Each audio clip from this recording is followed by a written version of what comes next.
The story opens with the desolate, ruinous scene of a devastated city. A young man with weary, dazed eyes looks around where dust clouds obscure the sky. My name is Chao Xiaoyang, I was just an ordinary university student. Because his roommate unplugged his charger, the alarm didn't go off.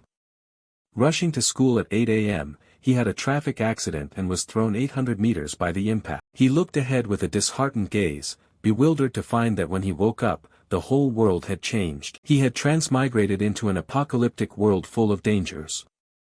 Before him was chaos, a crowd struggling to fight a giant octopus, its tentacles thrashing like deathly arms. A blond man leapt up, his sword flashing as he severed a writhing tentacle. Everyone thought victory was certain, but to their surprise, a new tentacle sprouted instantly where the one had been cut. Someone in the group yelled in panic, "Not good, this mutant can regenerate. What do we do?" Chao Xiaoyang stood at a distance, silently watching the horrific scene, his heart heavy as if crushed by a boulder. At first he had thought himself fate's favorite, chosen to shine like a novel's protagonist, roaming and achieving miracles. But soon he realized things weren't as simple as he'd imagined. He began sinking into painful memories of past failures. The first time, he led survivors out of a zombie siege but was bitten and died. When he opened his eyes, he was back at the starting point. The second time, using experience from his previous life, he guided people past the zombies but died of starvation from lack of supplies. The third time, he disguised himself as someone bitten by zombies to forage for food but was shot in the head by the military. The fourth time, he finally awakened a supernatural ability and built a base, only to be betrayed by a trusted brother, leading to a tragic death. Then the fifth, sixth times, each time he died, he returned to the day he first arrived in this world. This was the ninth time. His hope was exhausted, all that remained was resignation. But fate wouldn't leave him be, he was forced to enlist and became a soldier in this brutal war. The situation was dire. The giant octopus's tentacles writhed like ghostly serpents, ready to snatch anyone's life. The group was weakening, unable to hold on. Those with strength fled. But what about Xiao Na? And the supplies? People in the safe base were counting on every scrap of food to survive, they couldn't hesitate. If they didn't run, everyone would die here. Xiao Na was wrapped tightly by a massive tentacle and couldn't escape. She could only scream, "Help me, don't leave me here." The octopus lifted her up, preparing to swallow her. Xiao Na let out a piercing, desperate scream. Chao Xiaoyang stood below witnessing it, feeling a sense of indifference rising, like a broken jar that no longer feared another crack. He thought to himself that if he couldn't escape this wretched world, then at least this time before dying he wanted to do something worthwhile. He let out a long shout, and in a flash he lunged straight at the giant monster. Those fleeing turned and gaped in stunned amazement. What's that kid doing? Is he suicidal? Has he gone mad? He's running right into death. But Chao Xiaoyang paid no mind to the whispers. He raised his sword, his eyes burning with determination, and sliced two tentacles in half. Xiao Na was freed and fell to the ground with a thud. She trembled and, moved, said, "Thank you for saving me.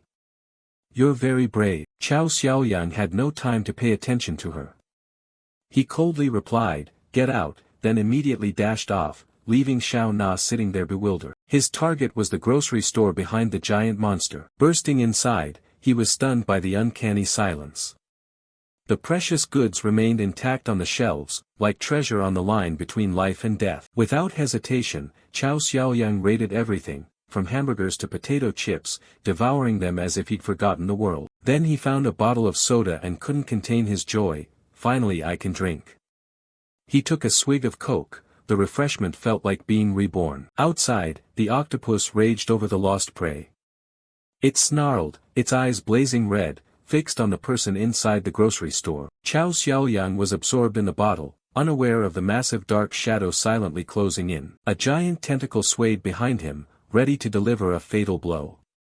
He sighed with relief, smiled, and felt no more regrets. As predicted, a second later his vision flooded with blood. Then his eyes opened. He was still lying in the grocery store, just as before he blacked out. He looked around, surprised, and blurted, "Why is it the same place as before? Haven't I returned to the starting point?" He hurriedly groped over his body, wondering, could it be I didn't die? Suddenly, a mechanical voice rang out from nowhere, no, you died but you're alive again. Chao Xiaoyang jolted. Who's speaking? The system replied, congratulations, host, you have activated the system. I am your unlinked system, code 2333. A sphere of light gradually appeared before him. Chao Xiaoyang stammered, system. He rushed forward and hugged it tightly, tears and snot streaming. Why are you only here now? I've waited until the flowers withered. Do you know how horribly I died? He rubbed his face against the orb while bawling. Give me a reasonable explanation, or I'll file a complaint against you. The system couldn't bear it and shot up into the air, murmuring, host, please calm down. The reason I'm late is because, there was a small incident. He pressed, what happened? The system dodged, glanced elsewhere, then said, you may not believe it, the roommate system stole my charging cable so the alarm couldn't ring. Chao Xiaoyang's mouth twitched, he raked his hair and replied, no, I believe you. There's no point digging into it now. He immediately changed the subject, fine, better late than never. Have you brought all the golden finger hacking gear? The system replied crisply, of course. It presented a rolled paper bearing a map and lines of text. But per procedure, let me read the mission to you. You are currently in an apocalyptic world. Your mission as host is to save this world and restore its peace. Complete the mission and you'll be resurrected in the real world. Fail, and you'll be erased entirely. After explaining, it rolled the paper up. You have a total of 10 chances, 9 have been wasted. This is the last one. Chao Xiaoyang couldn't help shouting, you're saying I wasted them? The system chuckled awkwardly, don't dwell on those details. Precisely because time is short, we must make the most of every precious moment. As the system finished, the space around them warped and twisted as if manipulated by an invisible hand, forming a teleportation gateway glittering with light. Brave young man, prepare to receive your first mission. In an instant, Chao Xiaoyang appeared on a desolate street where houses lay in ruins, as if struck by an apocalyptic storm.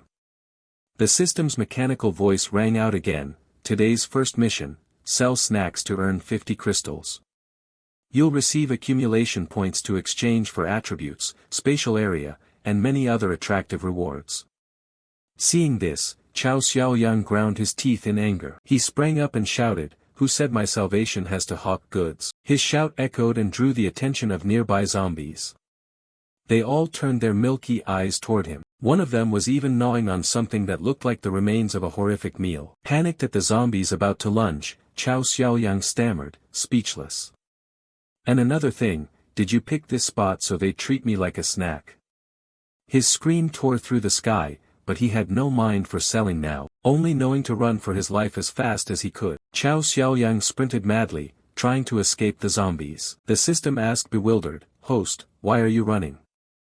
He shouted back, nonsense, if I don't run, wait to be bitten. But no sooner had he said that than he suddenly froze, as if remembering something important. His eyes lit up and he said excitedly, right, I have a system now, what do I have to fear from these losers? He straightened, hands on his hips, calling loudly, old 2. The system immediately reacted, annoyed, please call me number 2333. Chao Xiaoyang smiled dangerously, with a hint of self-satisfaction. Clenching his fist, alright, old 2. What's my superpower? The agility of a leopard, the speed of an eagle, the strength of a bear, show them all. An information panel suddenly appeared before his eyes. It read, name, Chao Xiaoyang, strength, unscored, speed, unscored, perception, unscored, intelligence, 2, storage space, unopened, stall area, 2 square meters. A long list of stats all displayed the phrase, unscored. Chao Xiaoyang pondered and muttered, what does unscored mean? The system replied casually, it means the value is too low to meet the minimum scoring threshold. Your physical attributes are still at their initial state. To improve them, you need to earn accumulation points to exchange. He frowned, so basically, on my body only the brain is usable for now. Before he could think further, a zombie suddenly lunged at him. He screamed in panic, and continued running for his life. While running he yelled at the system, you swindler. Didn't you say there's support software? The system flew behind him, frowning, and answered, "The support software was given to you. There used to be a stall right in front of you, but you didn't cherish it. By the time it's gone you'll regret it." Chow Xiaoyang froze. "You mean that torn piece of cloth?" The system snapped irritably. "What torn cloth? That's your upgrade item."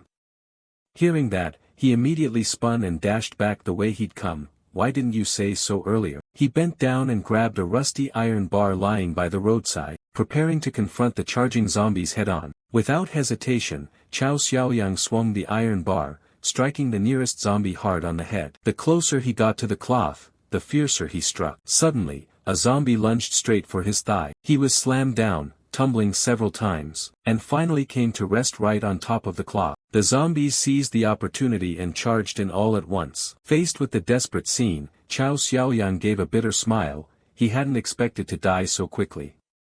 In terms of speed, it was truly record-breaking. His hand trembled as he clenched it, voice full of sorrow. Even seeing snacks no longer stirred his appetite.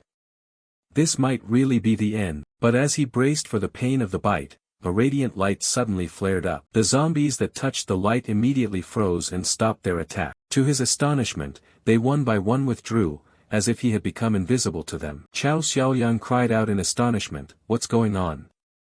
Are those zombies blind?" The system sighed, exasperated by his slow wit. "I told you it's the golden finger, why are you only seeing a piece of cloth?" He excitedly picked up the cloth and inspected it, so it was protecting me. He couldn't help hugging it tight. "My treasure, it's truly like a talisman and armor." Suddenly he remembered something and asked the system, "Right, does this function only work on zombies? What about other mutated creatures?" The system replied, "This item can block all forms of attack. As long as you're within the stall area, nothing outside can harm you." Chow Xiaoyang's eyes widened. He sprang up with joy, humming and twirling as if about to dance. "I close my eyes, hold a stall in my hand, I am invincible." The system immediately cut through his daydream. "Don't celebrate too soon. The stall's blocking function can only be used 3 times per day. If you don't complete the mission within the allotted time, the function will expire. You have half an hour left before sunset." It continued, "After dark, zombies become more active. Hurry, host." Chow Xiaoyang sighed, "This place was just cleared by zombies, there's no one left. Who do you want me to open shop for?" Suddenly, a voice called from afar, "We're really lucky today, we grabbed a lot of stuff." 3 men who looked like they were part of the same group strolled up. The leader said, "Didn't expect this unexpected haul, let's surprise the boss when we get home." The man beside him chimed in, "The boss will be so pleased he'll surely reward us." Chow Xiaoyang felt a quiet thrill. Customers have arrived. When the 3 men spotted him, he quickly arranged his goods on the cloth, looking professional like a real vendor. The 3 asked curiously, "What's that?" They scanned the stall. "Isn't that fruit candy? How did a place like this have that?" He beamed and replied, "The little shop doesn't only have fruit candy, there are potato chips, shrimp crackers, and soda. What would you like?" The 3 erupted as if they'd found treasure, potato chips, and beef jerky too. "I haven't had soda in 3 years, I almost forgot what it tasted like." Chow Xiaoyang continued, "Little brother, today is my first day selling. If fate has brought you to me, no need for 998, no need for 98, just 50 crystals and all the snacks come home with you. How about it? Quite a deal, right?" The 3 suddenly fell silent, eyes flicking to one another, then burst into laughter. "This kid dares charge us? Don't tell me he's an idiot." The masked man lifted a bottle of coca, the other hand gripping a gun, and said in a deep voice, "I'm in a good mood today, leave your stuff and go, or I'll let you taste a hot lead." Chow Xiaoyang frowned at them, then suddenly stepped forward, snatched the coca from the man's hand, and muttered, "Thought I'd found a savior, turns out it was a waste of time." The masked man immediately aimed his gun straight at Chow Xiaoyang, murderous intent as sharp as a blade. "Kid, you're asking for death." A shot rang out, but at the same time Chow Xiaoyang's invisible shield activated. The bullet not only failed to hit him, the gun exploded in the man's hand. The blast dazed the masked man, flinging his body several meters away, he collapsed unconscious. His companions panicked, eyes wide. "What happened? Why did the gun go off prematurely? Is this kid someone with superpowers? The other man shook his head, voice trembling. No way, I've never heard of such a strange superpower. Chow Xiaoyang paid no mind to their chatter. He happily bent down, pressed his face to the cloth, and kept exclaiming, so real, my treasure can even reflect a bullet. The other two, seeing his foolish expression, couldn't help whispering, he looks like an idiot. One of them spoke up, suspicious, tell us, who exactly are you? What are you trying to pull? Chow Xiaoyang stretched the word out and replied, idiot, there are countless people with superpowers in this world, but only one chosen person. He rubbed his hands and grinned slyly, so now, just spend 50 crystals and you can take home a pile of snacks, plus a free photo and autograph. The two men snarled in anger, what chosen one? Do we look like 3-year-olds? It must be the gun malfunction, I'll beat you to death. Seeing their stubbornness, Chow Xiaoyang sighed helplessly, seriously, you didn't listen to anyone, bringing this on yourselves. One of them threw a blazing punch at him, but unsurprisingly, the blow was stopped by the invisible shield. The recoil from the punch made the man clutch his arm and scream miserably, oh, my arm's broken. Witnessing his two comrades' misery, the remaining blonde man began to hesitate, his feet frozen as if nailed to the ground. Seeing him falter, the other two shouted, what are you standing there for? Kill him. Chow Xiaoyang said nothing, only glared silently at the blonde man. His gaze was cold as a blade, making the man tremble with fear. He raised his hand, a blue spark of electricity crackled across his palm as he shouted. The blonde man startled, took a step back, then turned and fled like smoke. This kid is a monster, I don't want to die. His two comrades were stunned by his cowardice and yelled in anger, don't leave us, you unfaithful bastard. Then the two said nothing more and ran with all their might to save their lives. Chow Xiaoyang called after them, don't run, I want to ask if there are any other people around. Suddenly, he noticed something strange. A burlap sack tossed on the ground, clearly belonging to the three men. He looked curiously, what's this? The mouth of the sack suddenly moved. He jumped and exclaimed, it's moving. Unable to contain his curiosity, he prodded the sack lightly a few times. Is it some kind of animal? Having said that, he carefully untied the cord. A living creature immediately leapt out of the sack. He watched, stunned, when he realized it was a woman. She had shimmering silver hair, like a waterfall glittering under the amber sunset. Her curves were alluring, slim waist, full chest, exuding an enchanting beauty. She turned her head and their eyes met. Chow Xiaoyang was dazed and blurted, so beautiful. But immediately the silver-haired woman glared, her pupils flashing with madness. She lunged at him like an arrow from a bow. Chow Xiaoyang panicked and ran, now's not the time to admire a beauty, he shouted hoarsely. She's clearly a zombie. Her hand slammed down where he'd been standing, creating a terrifying shockwave that shook the ground. He nimbly dodged, escaping by a hair. Staring up at the monster in fear, he exclaimed, what the? Zombies can be this fast. In his panic, his hand accidentally brushed against a black object on the ground. Without thinking, he hurled it hard toward her. The silver-haired woman raised her hand to catch it, and the tense chase continued. Thanks to his experience from before, Chow Xiaoyang ran straight back to his stall, urgently grabbed the precious cloth treasure. He quickly packed up the goods, muttering as he worked, damn, used up all 3 chances. If I'd known I would have saved some, if I'm caught now I'm done for. He intended to keep fleeing, but when he looked up the silver-haired woman had flashed over his head, and landed lightly in front of him. He startled, fell backward with a thud, scattering the food across the ground. The silver-haired woman glared, her hand gathered energy, ready to deliver the finishing blow. Facing an unstoppable force, Chow Xiaoyang could only scream in desperation, don't come near. Despite his fear, he kept picking up the fallen snack boxes and throwing them at her. Sure enough, this only made her angrier. He didn't give up, he grabbed another bag of snacks, threw it straight ahead without looking, and closed his eyes to await his fate. But after a while, nothing happened. He timidly peered open his eyes, and was astonished to see the silver-haired woman chewing dried squid contentedly. She swallowed with a gulp, her expression satisfied as if she'd savored a divine dish. Chow Xiaoyang gasped, does this zombie like dried squid? After finishing, she crawled toward him, eyes glittering, drool at the corners of her mouth, seeming to crave more. He frantically groped the ground, in her panic screaming, oh no, no dried squid left, what do I do now? Thinking fast, he murmured, I wonder if she eats other things. Clumsily, he grabbed a bag of biscuits, tore it open, and tossed a piece forward. She immediately opened her mouth and bit it, chewing and swallowing with satisfaction. He breathed a sigh of relief. That's great. While tossing the biscuit, he backed up slowly, until he bumped against a deep crevice. From the fissure, a strange red light glowed from flowing molten lava below. Without hesitation, he threw the bag of biscuits into the chasm. The silver-haired woman immediately lunged after it without hesitation. Chao Xiaoyang stood above, wiped the sweat pouring down his face, and sighed in relief, saved. After eating snacks she can't eat me anymore. As he was about to leave, he suddenly noticed a glowing object on the ground. He picked it up and examined it. This dagger is high quality. Then he exclaimed in surprise, this is. On the dagger's hilt was engraved a yellow gear symbol. He immediately recognized it as the mark of the Jinglei Legion, the most notorious looting faction in the post-apocalyptic world. He recalled that their boss was an evolved being with tremendous power. Their followers were reckless, using numbers to pillage, so brazen they treated the army as nothing. Thinking of this, Chao Xiaoyang broke into a cold sweat. Were those three just now from them? No wonder they carried so many magazines. He put the dagger away, bent down, and picked up the sack that had held the silver-haired woman. This bag isn't bad, sturdy enough.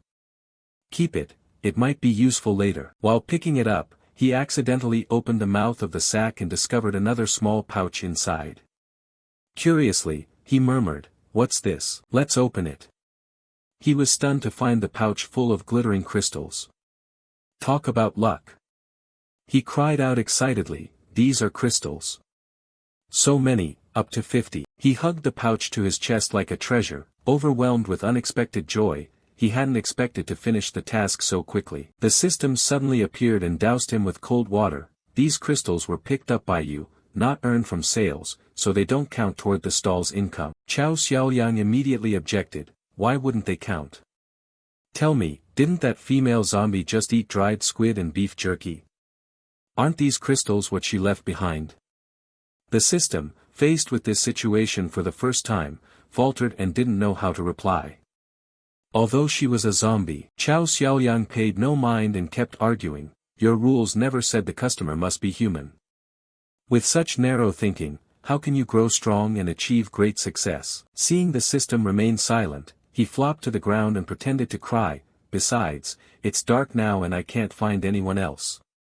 If you don't keep your promise and kill me, fine then. The system had no choice and muttered a curse. Damn, stuck in a bug. Then it declared loudly, congratulations host, mission completed. Points were awarded, the space opened, and the stall was upgraded. A splendid, grand cart appeared before his eyes, far beyond the torn cloth he started with. All the tools on the cart were clean and neatly arranged. Chao Xiaoyang stared, dumbfounded for a long moment. When he sobered up, he opened the notification panel to check. This was the legendary storage space. But inside there were only 4 items, rice, meat, and vegetables. He turned to the system and asked, is that all? I've seen other people's spaces with all kinds of medicine, weapons, even planes and cannons. The system sneered, we're a stall system, not an armory. You're not even out of the village yet, what are you asking for, a bicycle? Chao Xiaoyang muttered, stuck, then asked, what can I exchange these points for? The system replied, a catalog of goods and value attributes. However, with your current points, space usage is minimal, so the only items available are these. The screen showed, current points 21, toothbrush 300 points, bowls and plates 450 points, soap 200 points, scissors 250 points. Chao Xiaoyang rubbed his head and sighed, really rather mediocre. He continued sadly, although the stall can block attacks, it only works 3 times per day, and I can't hide in it 24 hours. Right now the most important thing is improving my self-defense. Without hesitation he told the system, attendant, convert everything to stamina points. The system happily accepted, received. Host, stamina +1, conversion complete. Man and system looked at each other, waiting for results. But nothing changed no matter how long they waited. Chao Xiaoyang was disappointed that nothing had shifted. The system made no comment and only announced a new mission. Obtain 100 crystals and hire a server within 24 hours. Hearing this, Chao Xiaoyang's face twisted. 100 is too many, and what is a server? Does he have to share his tiny stall with someone else? At that moment a gust of wind blew, slapping a flyer straight into his face. Printed on it was a picture of a female server in a maid outfit, with the words, "Welcome, dear customers." He looked at the paper and murmured, "This is the milk tea shop across the street. I remember that girl used to come to school handing out flyers and offering free samples." Memories flooded back, leaving him wistful. He wondered how she was now, whether she was still alive. But the reverie didn't last long, his imagination began to run wild. He daydreamed of a beautiful blonde in a maid outfit calling him boss.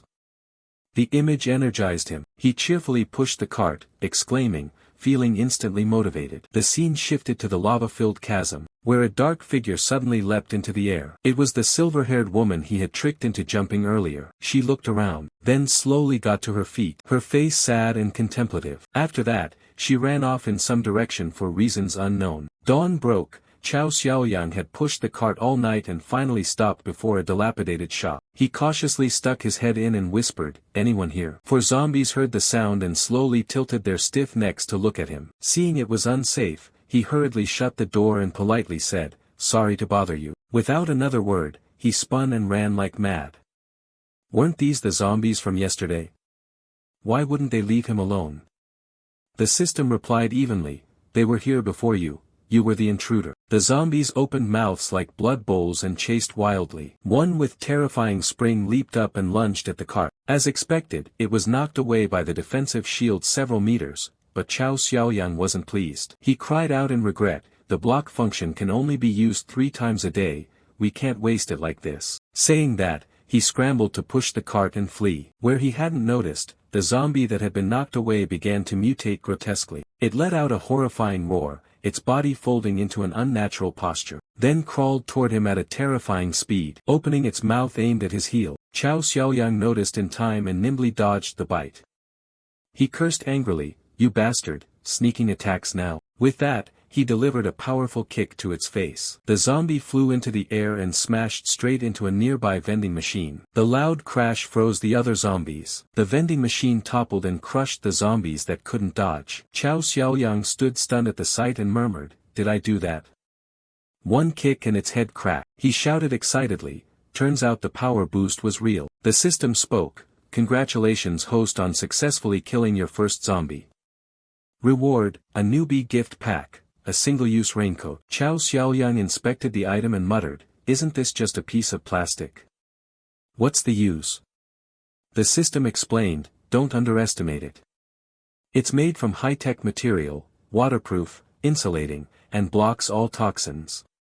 Wear it and even swimming in contaminated water won't harm you, but it's single-use." Chao Xiaoyang was skeptical. Could it really be that miraculous? Suddenly, the sound of many hurried footsteps rose. An army of zombies was approaching. He looked around in alarm and saw zombies everywhere, exclaiming, "So many zombies." He thought to himself that this was bad, the noise must have attracted them.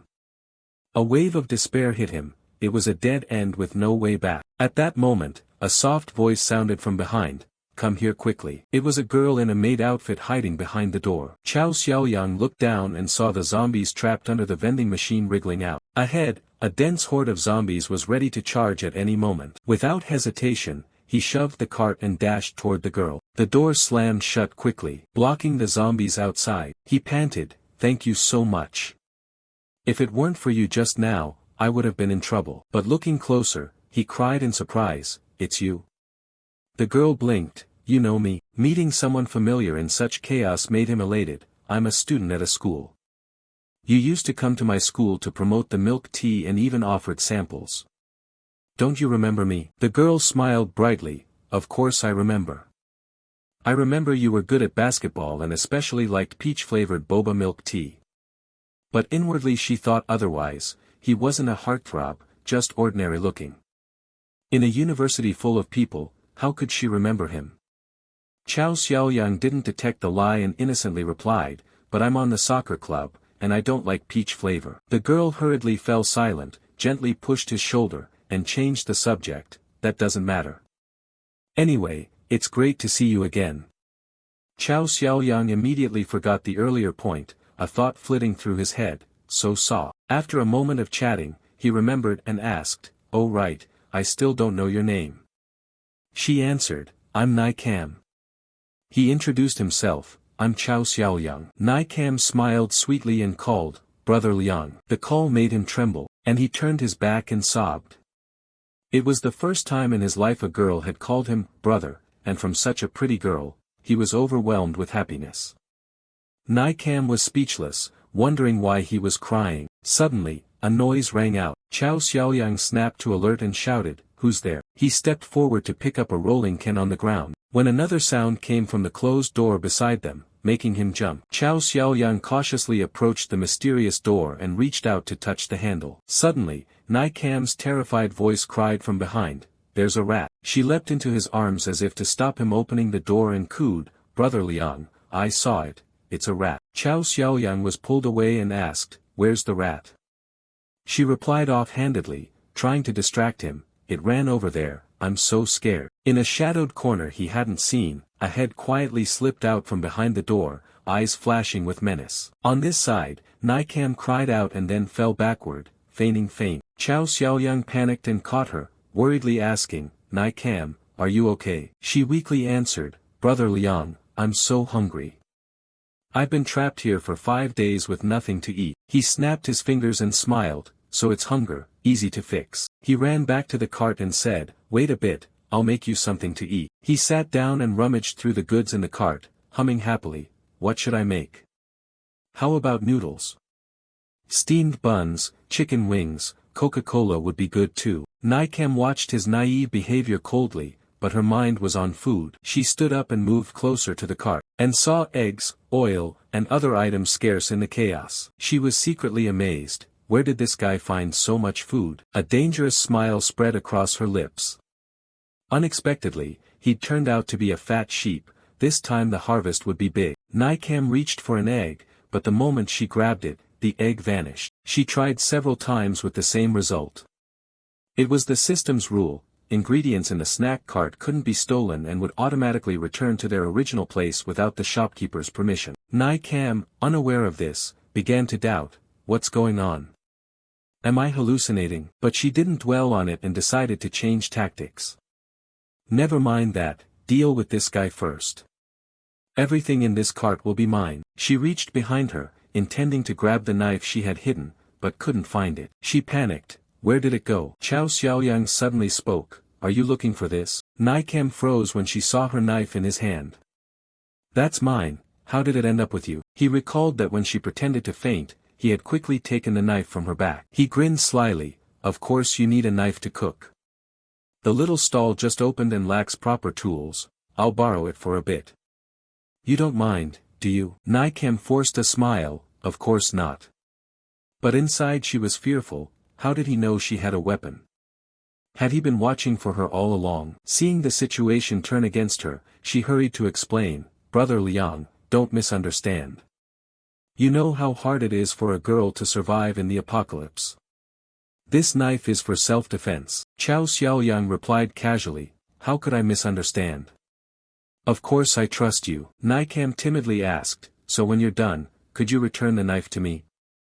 He nodded, "Of course." He handed the knife toward her, reminding, "But this blade is very sharp, I'd advise you not to use it."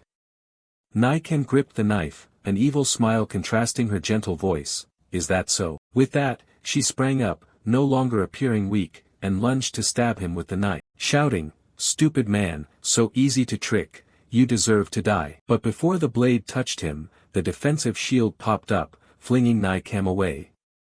She screamed in pain. Chao Xiaoyang scratched his ear and sighed, "I told you not to use it recklessly, why wouldn't you listen?" Nai Cam fell to the ground and stared at him, eyes wide, "Are you a superpowered user?" Undeterred, she grew more aggressive, "You brat, you tricked me, I have to fight you." She leaped up, kicking up a cloud of dust, sparks flashing at her feet. Chao Xiaoyang remained unfazed and calmly pulled out the defensive spray, and sprayed it at Nai Cam.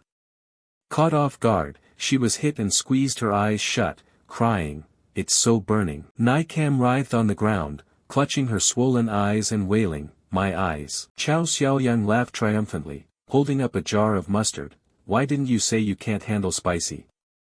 I'll definitely note the customer's taste. He continued sprinkling mustard on Nikam's face, saying, do you like grilled food? How about a little mustard? Nikam begged in pain, stop, please stop. Chow Xiaoyang called out loudly toward the door, anyone inside?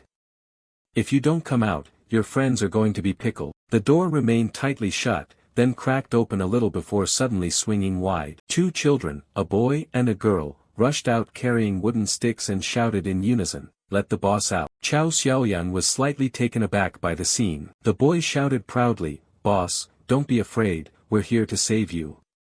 The girl, eyes brimming with tears, still bravely yelled, don't let the boss get hurt. Chow Xiaoyang only needed a little strength to subdue both of them. He scolded sternly, you're too young to skip school and form gangs to harm others. The 2 children screamed in unison, let us go. Nikam forced herself up and shouted, don't hurt them. If you have the guts, aim at me. Chow Xiaoyang replied coldly, you said it. He threw the 2 kids toward her, and all 3 tumbled to the ground. He entered the hidden room and saw food and drinks piled everywhere. He listed off, all right, instant noodles, biscuits, canned goods. He stroked his chin and smiled at the 3 conspirators tied in the corner. Looks like quite a few people were duped before me. Seeing him calm, Nikam asked, I've never made a mistake during this time, how did you find out? Chow Xiaoyang answered, then it just means those people before were really stupid. He explained, you said you'd been trapped here nearly 5 days without eating, but there's still soup left in the can, clearly it was opened recently. Besides, there's fresh blood on the floor over there, yet you have no wounds on your body. He concluded, so there's only one possibility, someone else here was injured or has died. After analyzing, he muttered under his breath, barely audible, that was dangerous, I'd almost become one of them. The boy angrily said, serves them right. If they hadn't tried to take advantage of others, they wouldn't have been tricked. The girl chimed in, exactly, we never deceive good people. Those duped are all bad like you. Being labeled a villain, Chow Xiaoyang was stunned and thought to himself, how am I the bad guy? Nikam said, in this chaotic world, everyone just wants to survive, you can't blame me. Chow Xiaoyang nodded, yeah, there's some truth to that. But then he switched tone, grinning fiercely, so now you're in my hands, whatever I decide to do, you can't blame me. Nikam went pale, what do you want to do? Chow Xiaoyang stared at the 3 and smiled, I haven't had fresh meat in a long time, looks like today's a feast. The 2 kids panicked and screamed, he eats people.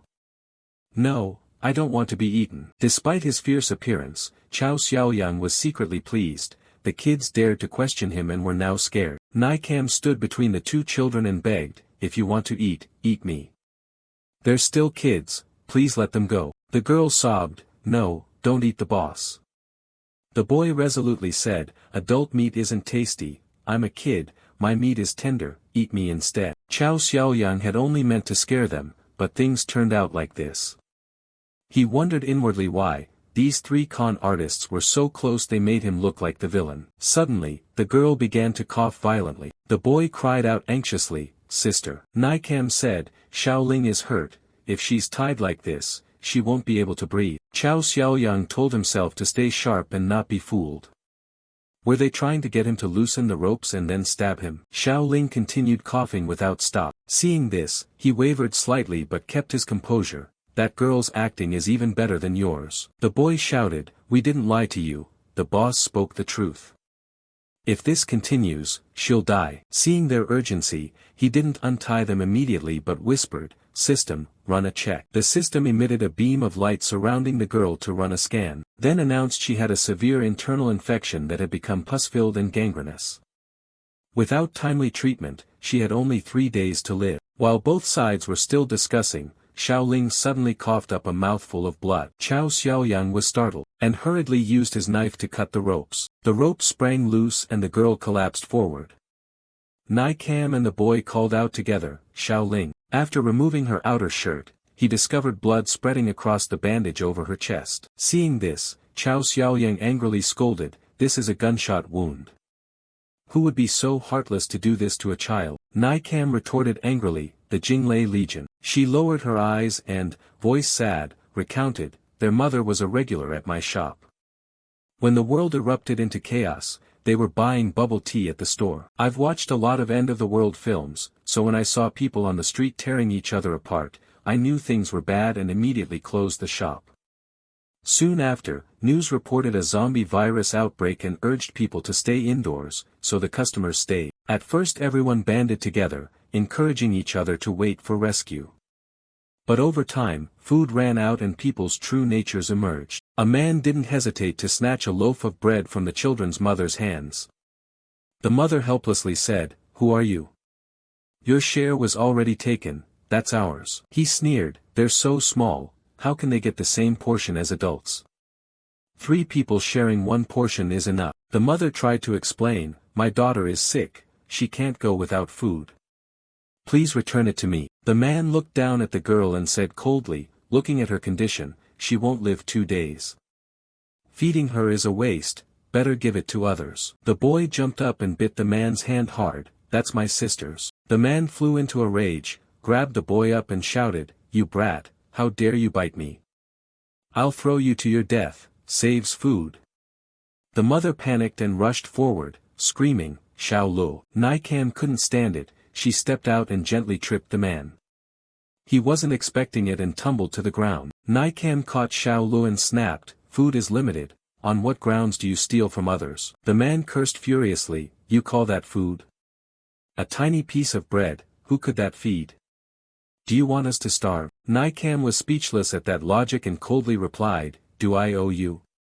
If you want food, there's plenty outside, go find it yourself." She looked at him as if at a coward who wouldn't face zombies and only bullied women and children. The man angrily barked, "Bastard, how dare you talk to me like that?" A middle-aged woman in the shop intervened, "Miss, there are many people like this little food really isn't enough. Could you share more?" Another customer added, "Yes, when the chaos ends we'll repay you double." Nikam explained, "This is a bubble tea shop, not a supermarket. There's only this much food total, I already took it all out." A young woman pointed toward the room and demanded, "You've really taken everything? Then why is that room locked so tight?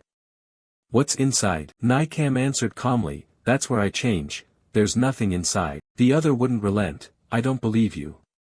Unless you open the door for us to see." Nikam frowned, not understanding why they were pressing so hard, but she alone couldn't stand against the hungry crowd. People screamed, "She won't prove it, there must be food inside. Letting everyone starve while she eats alone, how selfish can she be?" Xiao Lu and Xiao Ling's mother stepped forward to intervene, "Everyone, don't be like this. If she hadn't kindly taken us in, we wouldn't have survived until now. You can't be so heartless." But when hunger overpowered reason, these words had no effect. Someone shouted, "If she hadn't meddled, I'd have gone home long ago." Another added, "Right, if we'd left earlier we might have met rescuers and been taken to a safe military zone." Nikam smiled bitterly, "Ungrateful lot. If you want to leave, it's not too late." The aggressive man barked, "You bastard, acting like you're above us, huh?" The crowd surged forward to restrain Nikam, shouting, "Ignore her, bust the door down." The man didn't wait and stepped up to smash the door, "If I find food in there, just watch how I deal with her." After several strong rams, the door burst open. Inside were nothing but women's dresses. The man blinked in surprise and blurted, "Clothes, of all things." He stepped inside, looked around, and muttered, "Isn't this a bubble tea shop? Why are there so many dresses?" A middle-aged woman sneered, "I've long thought she wasn't a proper woman." A young woman chimed in, "A decent girl wouldn't dress like that, she's clearly trying to seduce men." Nikam shouted angrily, "Don't be outrageous." Suddenly, a thunderous explosion rang out from outside. An off-road vehicle smashed through the main door and barreled into the shop. The front of the vehicle bore an emblem of a gear and a lightning bolt. A man stepped out, laughing loudly, "People here." Everyone in the shop immediately went on guard. "Who are you?" The man's menacing appearance made it clear he was there to rob. "Sure enough," he declared, "we are the Jinglei Legion. Whoever doesn't want to die, hand over all your food." The man who had argued with Nikam earlier now trembled and pleaded, "Please don't hit me, I was just passing by."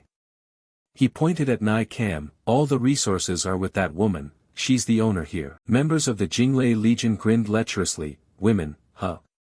Not just one, haven't seen a woman this pretty in a long time. Today the boys get to eat. Nikam only had time to shout, run, before grabbing the two children and turning to flee. Elsewhere, two robbers had already pinned down a young couple. The man cried, I'll give her to you, don't kill me, spare me. The woman screamed in terror, no. Help me. A blond man chased close behind Nikam and grabbed her shoulder, kid, don't run. I'll send you to Cloud 9. Nikam twisted her wrist, and a dagger appeared. She slashed the dagger toward the man, barking, in your dreams. The blond man, taken aback, snarled, bastard, hiding a knife. He pulled out a gun and squeezed the trigger, die. The bullet was aimed at Nikam, but Xiaoling suddenly lunged out to shield her. The bullet ripped through the girl's shoulder. The sight made Nikam, Xiaolu, and the children's mother horrified, and they cried in unison, Xiaoling. The gang leader barked, idiot, who told you to fire? Don't you know it'll attract zombies? He turned and shot the young woman who had confronted Nikam inside the shop in the head. Seeing the situation turn against them, he stopped caring about the women and just wanted to loot supplies and leave. He ordered, take everything, leave nothing.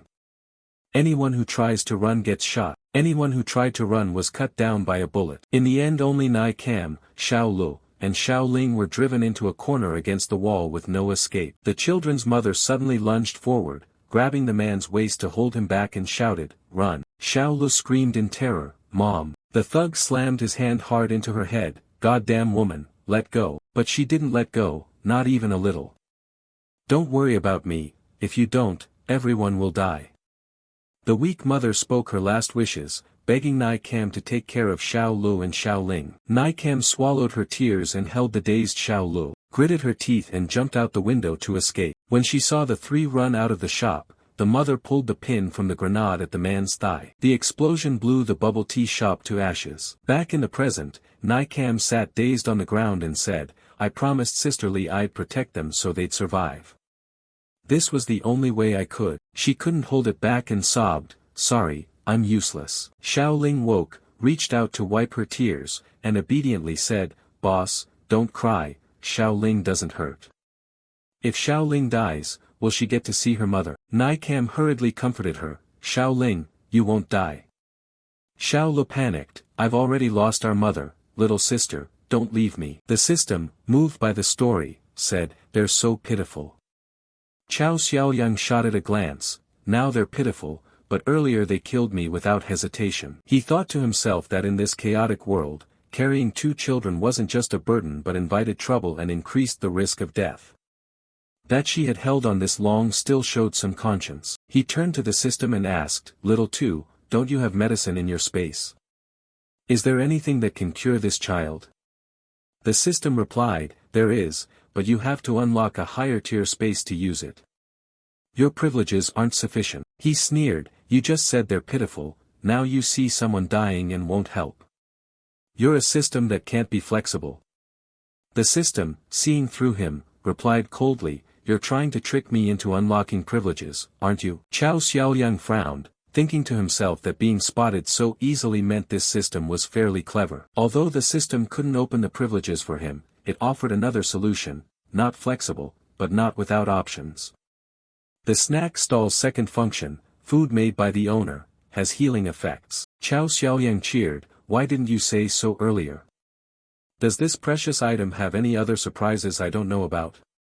The system calmly replied, effectiveness depends on level, the higher the level, the better.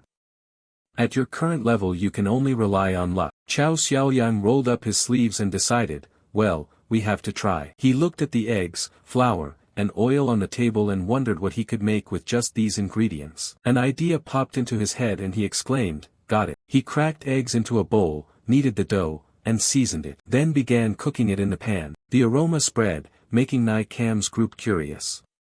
Xiaolu wiped his mouth and praised, smells great. A while later, Chao Xiaoyang held up the freshly made cake and said, done. Nikam asked warily, what are you trying to do? He smiled, don't worry, it's not poison. He offered the cake to Xiaoling, this is the egg cake I loved as a child. Xiaoling, try it. The little girl took the cake and smiled brightly, thank you. She bit a piece, chewing and praising, smells good, sweet, delicious. Suddenly, Xiaoling's eyes widened and she sprang to her feet. Nikam panicked. Xiaoling, you can't stand up yet. The girl blinked in confusion. I don't seem to hurt at all anymore. Nikam couldn't believe it and felt the girl's forehead. Really? The fever was gone, and even the wound had begun to heal. Xiaolu excitedly, so my sister won't die. That's amazing. Nikam noticed something odd, looked at the egg cake and asked, what did you put in the cake? There's no medicine that brings down a fever that fast. Is this some special ability of yours? Chao Xiaoyang replied, of course I can't tell you that. But Xiaoling has only had initial improvement. To fully recover, she needs to eat the egg cakes I make for a while. He grinned slyly, consider this a sample, next time you'll have to pay. Nikam pointed to the pile of food on the floor, no problem, just cure Xiaoling and all this is yours. Xiaolu nodded, Chao Xiaoyang waved his hand to refuse, I have enough food already, I don't need those. He pointed at Nikam, I need you. Xiaolu shouted, bastard, you clearly don't have good intentions toward the boss. Xiaoling also said, don't stop treating me, don't hurt the boss. Chao Xiaoyang sighed in exasperation, what are these kids thinking all day? Don't they have anything else in their heads? He turned to explain, I want you to work for me, as staff at the snack stall. Employee benefits include board and lodging taken care of by me. Nikam didn't answer immediately and discussed it with the two children. Xiaolu said, we don't know what powers this person has, but he looks quite strong. Nikam added, also, following him means free food, no need to worry about supplies. Xiaoling nodded, I think that's fine. After a moment, the three agreed, okay, we'll go with you, but you must take Xiaolu and Xiaoling with you. Chao Xiaoyang looked at them, briefly regretting it. Why did he feel he'd just made a mistake? Nikam took out a contract and grinned craftily, even though the world is in chaos, working conditions must be clear, everything will be by contract. Chao Xiaoyang skimmed it and broke into a sweat. It stated work from 9 a.m. to 5 p.m., 5 types of insurance, a pension fund, 2 shifts, holidays, overtime pay, attendance bonuses, and even a 13th month salary. He angrily shouted that she could have just said paid leave. Nikam ignored the tease and even demanded separate benefits for child labor. Suddenly a voice rang from outside the door, the scent is coming from here. A metal axe smashed into the glass door, shattering it. 4 burly men stepped in. The tallest one spoke, indeed, there are people here. Daizhang stepped in and immediately zeroed in on the egg cake in Xiaoling's hand, yelling with satisfaction, I told you my nose is sharp. Xiaolu stood in front of the girl and shouted that this cake belongs to my sister. Chao Xiaoyang stepped forward to confront Daizhang. The man placed his hand on the weapon at his back threateningly, as if asking to fight. Contrary to his expectation, Chao Xiaoyang rubbed his hands and smiled warmly.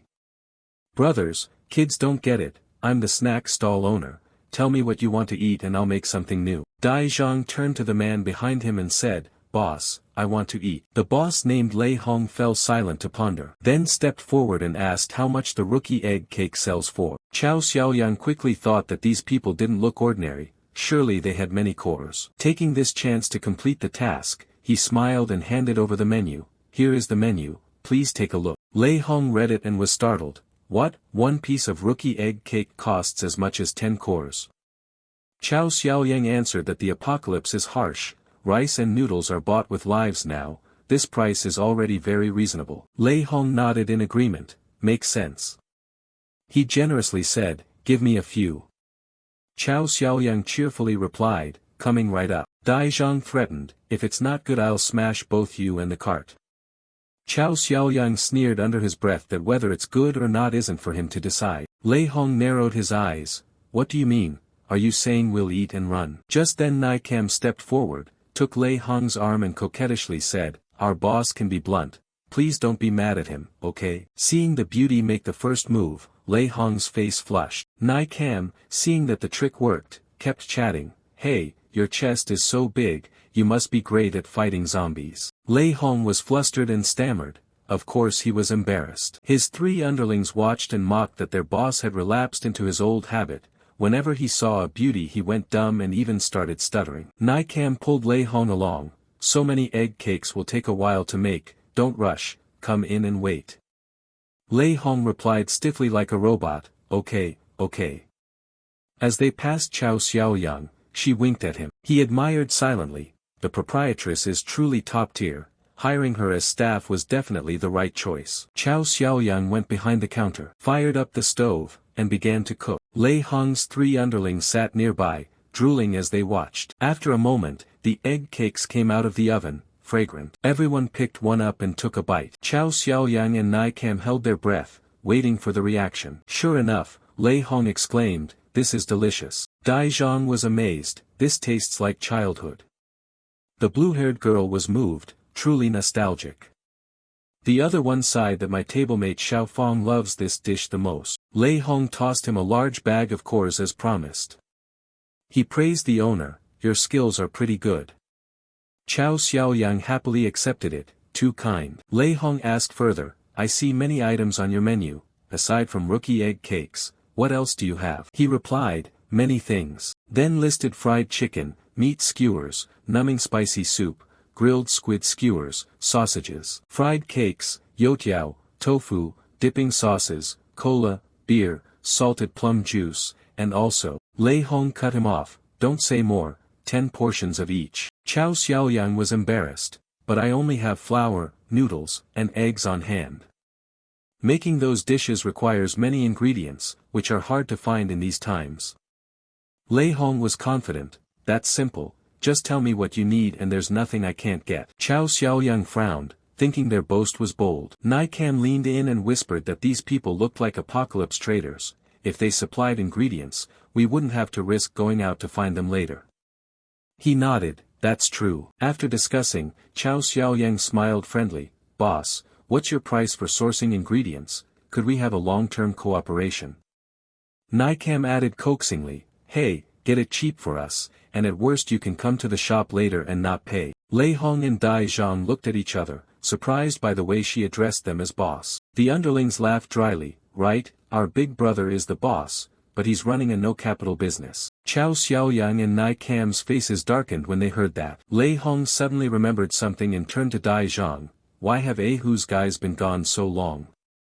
Dai Zhang replied they had sent people to look. He left marks along the way and they'll find their way back. Outside, an off-road vehicle rolled closer. A panting man ran in to report to the boss. "Bad news." He said Ahu's crew had been wounded. Everyone turned serious and looked toward the door as 4 ragged, battered men helped each other in. Chao Xiaoyang recognized them immediately and felt a bad premonition. Finally those brats had dragged their bodies back. Lei Hong was stunned at the pitiful sight of Ahu and his men, one nearly lame, another with arms bandaged, clothes filthy and reeking.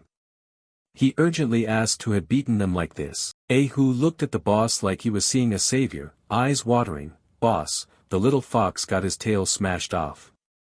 Another man painfully raised his arm and described the kid running the food stall, claiming the boy said he was some kind of chosen one. Lei Hong shouted angrily that was nonsense, "This isn't a novel, there's no such thing as the chosen in this world." Dai Zhang, fired up, slapped his palm and said, "Right, if there is one, Big Brother should try fighting him to see." The underlings sighed, pointing to their own battered bodies, angrily saying they didn't believe it at first either, but that kid was strange, every attack we launched was reflected back, and we got internal injuries like this. Lei Hong looked at Dai Zhang, wondering attacks being reflected, could the kid be an ability user?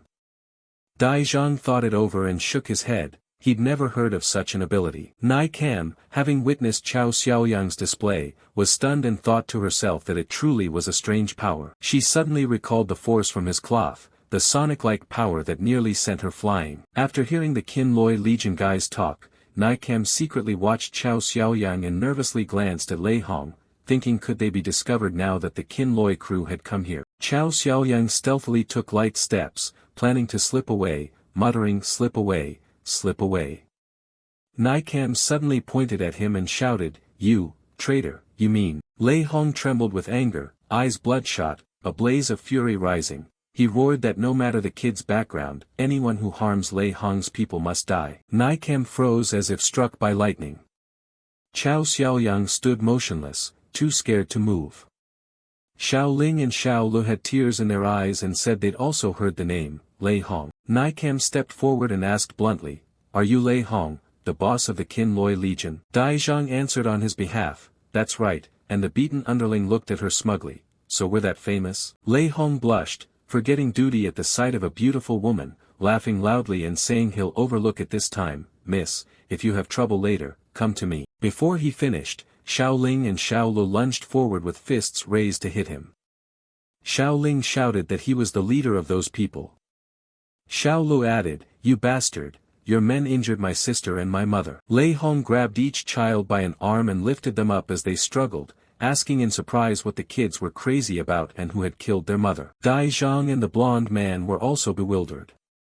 Dai Zhang patted their heads and said it was a misunderstanding, though we're bandits, we've never touched children or women.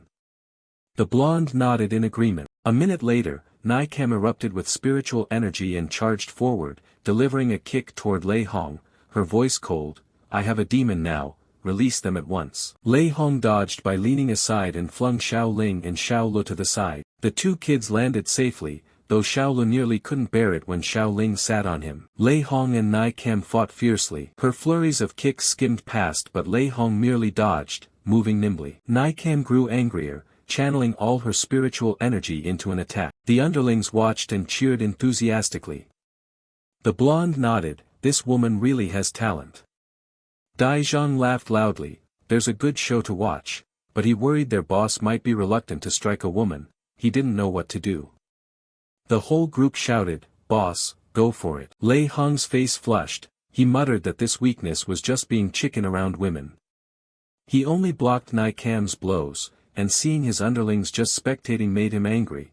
Aren't these kids going to help when their boss is being pressured? The blue-haired girl cheerfully said to the boss, this is psychological, you need to overcome it yourself. Lei Hong and Nai Kam continued to chase and dodge, wearing themselves down. The noise of the fight attracted a mysterious creature on the roof hole. Its gigantic tentacles covered the hole, goo dripping onto the floor. Chao Xiaoyang watched, pleased, enemies clashing was a familiar sight. But he suddenly jolted and swore under his breath. He counted on his fingers. Today there was only one chance left. Panic. He dashed to the cart intending to sneak it away back to the safe base. Ahu spotted him and shouted to the bald guy that it was him, the one who was chosen by heaven. Lei Hong pointed toward his underlings. It's him. He grabbed Nai Kam's leg, and flung her away mercilessly. She fell and cried out in pain. Dai Zhang stepped forward and seized both of Nai Kam's wrists. She struggled but he held tight, tiredly saying behave yourself, today will be your end. Lei Hong blocked Chao Xiaoyang's path, twisted his arm with a crack, voice bitter, you beat my men and stole my cores, it's been a long time since anyone toyed with me like this, today you're finished. Chao Xiaoyang played dumb, propping his chin and smiling, big brother, it's just a misunderstanding. The confident smile made Ahu and the bald guy jump.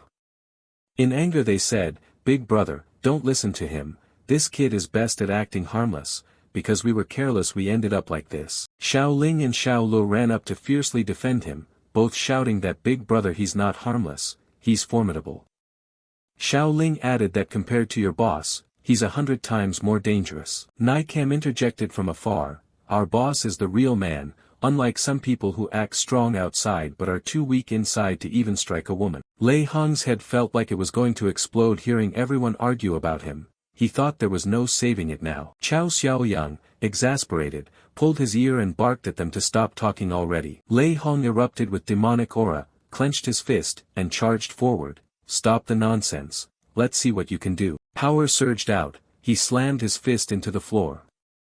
In an instant the surface shattered and cracked. Chao Xiaoyang frightened, sank to his knees, and backed away. From the fissures, energy billowed up with roaring flames, scorching the area. True to his name, Lei Hong exuded an oppressive firestorm aura. In the black smoke his tall silhouette blocked a corner. Each breath sounded like burning, making the flames ahead flare higher. No one dared approach, not even his underlings. After a while, as Lei Hong's anger subsided, the flames gradually died down. Nai Kam stood aghast, too stunned to move, mouth agape, such a hard concrete floor shattered by a single punch. Xiao Ling and Xiao Lu cowered together in fear, whispering that he was terrifying. Was he a monster? Dai Zhang laughed smugly, ability users are already like monsters, and our boss is the best of them. Ahu boasted, now do you know who you messed with? Chao Xiaoyang quietly watched Lei Hong, amazed by the recent move. Is this the power of an ability user? If that punch landed, even a glancing blow would shatter bones. Before he could regain composure, Lei Hong lunged with a punch hard as steel. Chao Xiaoyang nimbly dodged in time. Lei Hong sneered, "What are you staring for now? Weren't you proud a moment ago? Show your skill, you coward who only hides." He angrily summoned spiritual energy, intending to finish him with one blow. Who's the weak one now? Lei Hong unleashed a barrage of punches at Chao Xiaoyang. Helpless, Chao used both hands to block the fiery blows. The overwhelming force made him tremble. Shockwaves resounded with each strike. Chao Xiaoyang spat blood. He kept his life but suffered severe internal injuries. Lei Hong watched in surprise. This kid took many of my hits and didn't turn to pulp. He's stronger than ordinary people. That only made him more determined to defeat him. He threw a few more punches, mocking that the boy was still far from being his match. Xiao Ling and Xiao Lu cowered in a corner, terrified. Xiao Ling cried, clutching her brother's shirt, "Big brother can't take much more." Xiao Lu mournfully asked, "Will we never get egg cakes again?" Nai Cam stood still, face dark, thinking that if he died the goods on the cart would all belong to them. Angry, Chao Xiaoyang dodged Lei Hong's iron-like punch. He hadn't planned to fight back, but his opponent's madness enraged him. He shouted that they were the real scum. Lei Hong laughed loudly, ignoring him, "Chosen by heaven? What a lunatic who reads too many novels." An iron-hard punch slammed into Chao Xiaoyang, pinning him painfully against the wall. He grimaced, struggling to open his eyes to look at Lei Hong, the wound on his belly bleeding through his shirt, the pain making him buckle. He raised a hand to cover the wound, and slowly stood up, clothes torn to reveal many injuries. Walking with difficulty, he thought fleeing wasn't the answer. Facing that body head-on, even boosting his strength wouldn't cause damage, there was no chance to win. Suddenly he looked toward the vendor cart and felt relieved. If he could borrow that thing, the stronger the attack, the greater the reflected force. Chao Xiaoyang immediately dashed for the vendor cart, ignoring Lei Hong's surprise, thinking the opportunity only came once. Lei Hong, triumphant, muttered that he finally won't run. "Now that's manly, go die." He launched a flurry of punches, but didn't expect Chao Xiaoyang had no intention of fighting. He suddenly bent low, slipped under Lei Hong's legs, shouted "Enough," and boldly yanked Lei Hong's pants down to his ankles. Lei Hong froze, the strange cold feeling below leaving him disoriented. Lei Hong was exposed. Nai Cam stood dumbfounded, eyes wide and unblinking. Xiao Ling and Xiao Lu were also stunned, legs trembling. Lei Hong's underlings stifled laughs at their boss being publicly humiliated. A Hu and Dai Zhang turned away, while the blonde and the blue-haired girl laughed loudly. What an embarrassment. Chao Xiaoyang excitedly shouted that it worked. Lei Hong's eyes reddened, murderous intent blazing as he roared in fury. Then charged at him, vowing he'd definitely kill the boy. Xiao Lu, spotting the dagger at Dai Zhang's side, seized by an impulse, lunged and struck at his groin. Dai Zhang pushed Nai Cam away in pain and screamed. Xiao Lu nimbly snatched the dagger, ran up to Lei Hong and shouted, "Wicked leader, I want you to avenge my mother." Nai Cam and Xiao Ling were panicked at the sight. Xiao Ling worried, "Oh my god, Xiao Lu has gone mad." Dai Zhang immediately raised his gun and fired at Xiao Lu. "Careful, boss." Both sides acted at once. Chao Xiaoyang angrily glared at Dai Zhang's action. "Bastard, you still dare to claim you don't hit women and children?" He mustered his strength and shoved the vendor cart toward Xiao Lu. Just as the bullet was a few steps away from him, the cart barreled forward and blocked it, protecting him. The bullet struck the cart with a screeching scrape. Xiao Lu screamed in fear, but the one truly in danger was Chao Xiaoyang. Lei Hong surged forward in blazing fire, lava-like flames rolling, screaming "Go die." Chao Xiaoyang lay there, cursing his fate. He'd barely gotten a chance to be the main character, and now it seemed over. He thought bitterly of Xiao Ling and Xiao Lu. Indeed, the troublemaking kids were the worst. He closed his eyes to brace for the hit, but when the fiery punch reached his face it suddenly stopped. A loud explosion rang out as the whole house blew up. From the black smoke, Bok Fai Fai appeared. She stepped forward, eyes cold and murderous as she stared at everyone. She charged straight at Ahu and Dai Zhang without a word. Her first target was Lei Hong. Bok Fai Fai launched a kick at him. Lei Hong was both shocked and terrified to see a pale leg pressed up to his face. Her gaze radiated death, as if warning him for attacking Chao Xiaoyang. Lei Hong glanced, his head spinning, embarrassed and blushing while furious. Chao Xiaoyang recognized her and exclaimed in surprise, "It's her." Bok Fai Fai used spirit techniques, kicking Lei Hong through the air. Her movements were swift as a torrent, making him cry out in pain. With just one strike, Bok Fai Fai sent Lei Hong flying into a wall, causing the room to explode again. Black smoke rose and a loud blast echoed. Bok Fai Fai stood there proudly, eyes fixed on the blaze where Lei Hong had been slammed. His underlings sensed the disadvantage. The blue-haired girl hurriedly asked where this person had come from. The man beside her was stunned. Boss defeated, how could it be? The blonde recognized Bok Fai Fai and pointed at her, telling his companions, "Isn't she the one we captured? She's a Jiangshi." They immediately formed a combat line. 2 cannons were quickly loaded and aimed at Bok Fai Fai. Gunshots rang out loudly. The blonde ordered his men to prepare for battle, "Careful not to let her bite you." Hundreds of bullets rained toward Bok Fai Fai like a mad storm. But with agile footwork, she glided lightly, dodging every shot without a single hit. The blonde began to panic, dropping his weapon and exclaiming in disbelief at her speed, "This isn't an ordinary Jiangshi but a mutated type." Bok Fai Fai jumped onto the roof of Chao Xiaoyang's vendor cart. Dai Zhang immediately rushed over, raising a sharp iron saber to confront her directly. Chao Xiaoyang watched this heartbreakingly, not out of concern for Bok Fai Fai, but for the fate of his vendor cart. He shouted that if they were going to fight, not to wreck his stall. He threw all his strength into pushing the cart away. Thanks to that, Bok Fai Fai easily dodged Dai Zhang's slash. Another man took advantage of the chaos to sneakily bring up a sniper rifle, aimed carefully at Bok Fai Fai and shouted for everyone to get back. "This female monster, take one for me." Chao Xiaoyang ran over from a distance, desperately trying to stop him. "Don't." The gunshot tore at his heart. The bullet flew toward Bok Fai Fai, who sat nonchalantly on the cart's roof. She eyed the bullet as if it were a toy. Suddenly she leapt up to avoid the trajectory. At first it looked like the bullet would hit Chao Xiaoyang's cart and destroy everything. But Bok Fai Fai still had a shred of conscience. She grabbed the cart and pulled it back just as the bullet passed, saving it from the blast. Chao Xiaoyang nearly fainted, signaling praise in delight. "Well done." The bullet struck the wall and detonated violently. Lei Hong rose from the rubble, body aching, swearing like hell, "Who dared shoot at him from behind?" Before he finished, a wooden plank flew from nowhere and slammed into his head. Lei Hong fell in pain, crying out that it was over. The blue-haired girl and the masked man panicked, silently praying as they called for the boss. With a lump on his forehead and no tears to shed, Lei Hong turned to the blonde and barked, "Where were you aiming?"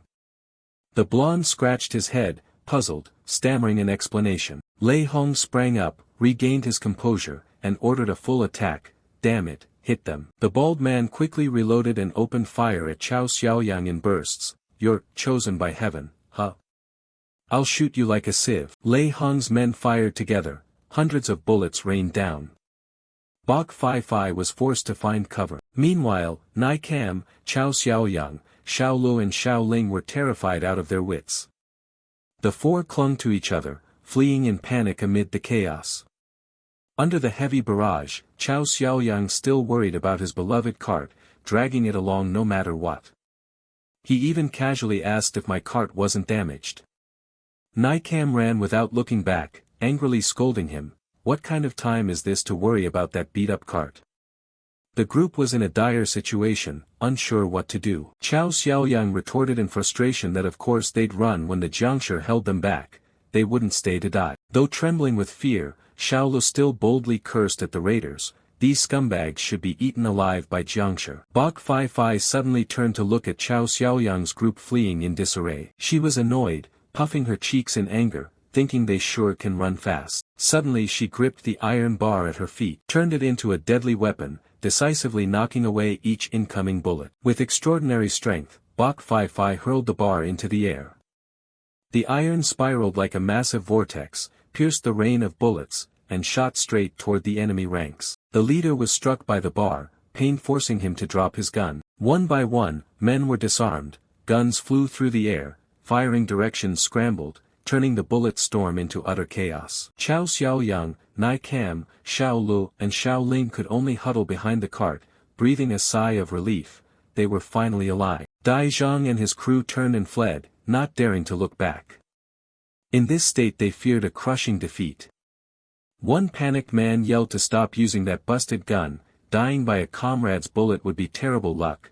It's not the enemy you fear, it's stupid teammates. After the chaotic volley of gunfire, the gun finally lay still on the floor. The gun smoke slowly cleared, and Lei Hong's men cautiously lifted their heads to watch the situation. Some hid here, others crouched in corners, adopting all kinds of awkward postures. The blonde cheered gleefully that the shooting had stopped. The blue-haired girl looked around in surprise. Where did she go? Their biggest question now was where the female Jiangshi had gone. On the other side, Chao Xiaoyang, Nai Cam, and the two kids Xiao Lu and Xiao Ling slowly crawled up, secretly watching the situation, especially the enemy. Xiao Lu and Xiao Ling warned there was no movement. The group breathed out in relief, finally able to relax a little. Chao Xiaoyang turned to the others, urging urgently that they run now.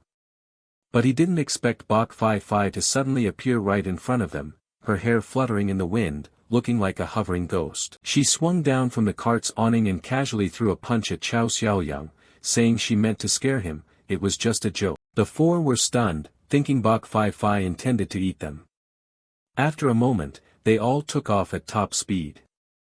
Xiao Ling and Xiao Lu cried and begged, saying kids can't eat well. Reflexively, Naikam gripped the two kids' hands in fear. Not knowing if anyone was really chasing them, they still shouted, "Don't bite me." Chao Xiaoyang led the flight, panicking as he looked back at the three behind him, wondering when they started chasing. In fact, Bok Fai Fai had no intention of eating them. She was a vegetarian Jiangshi.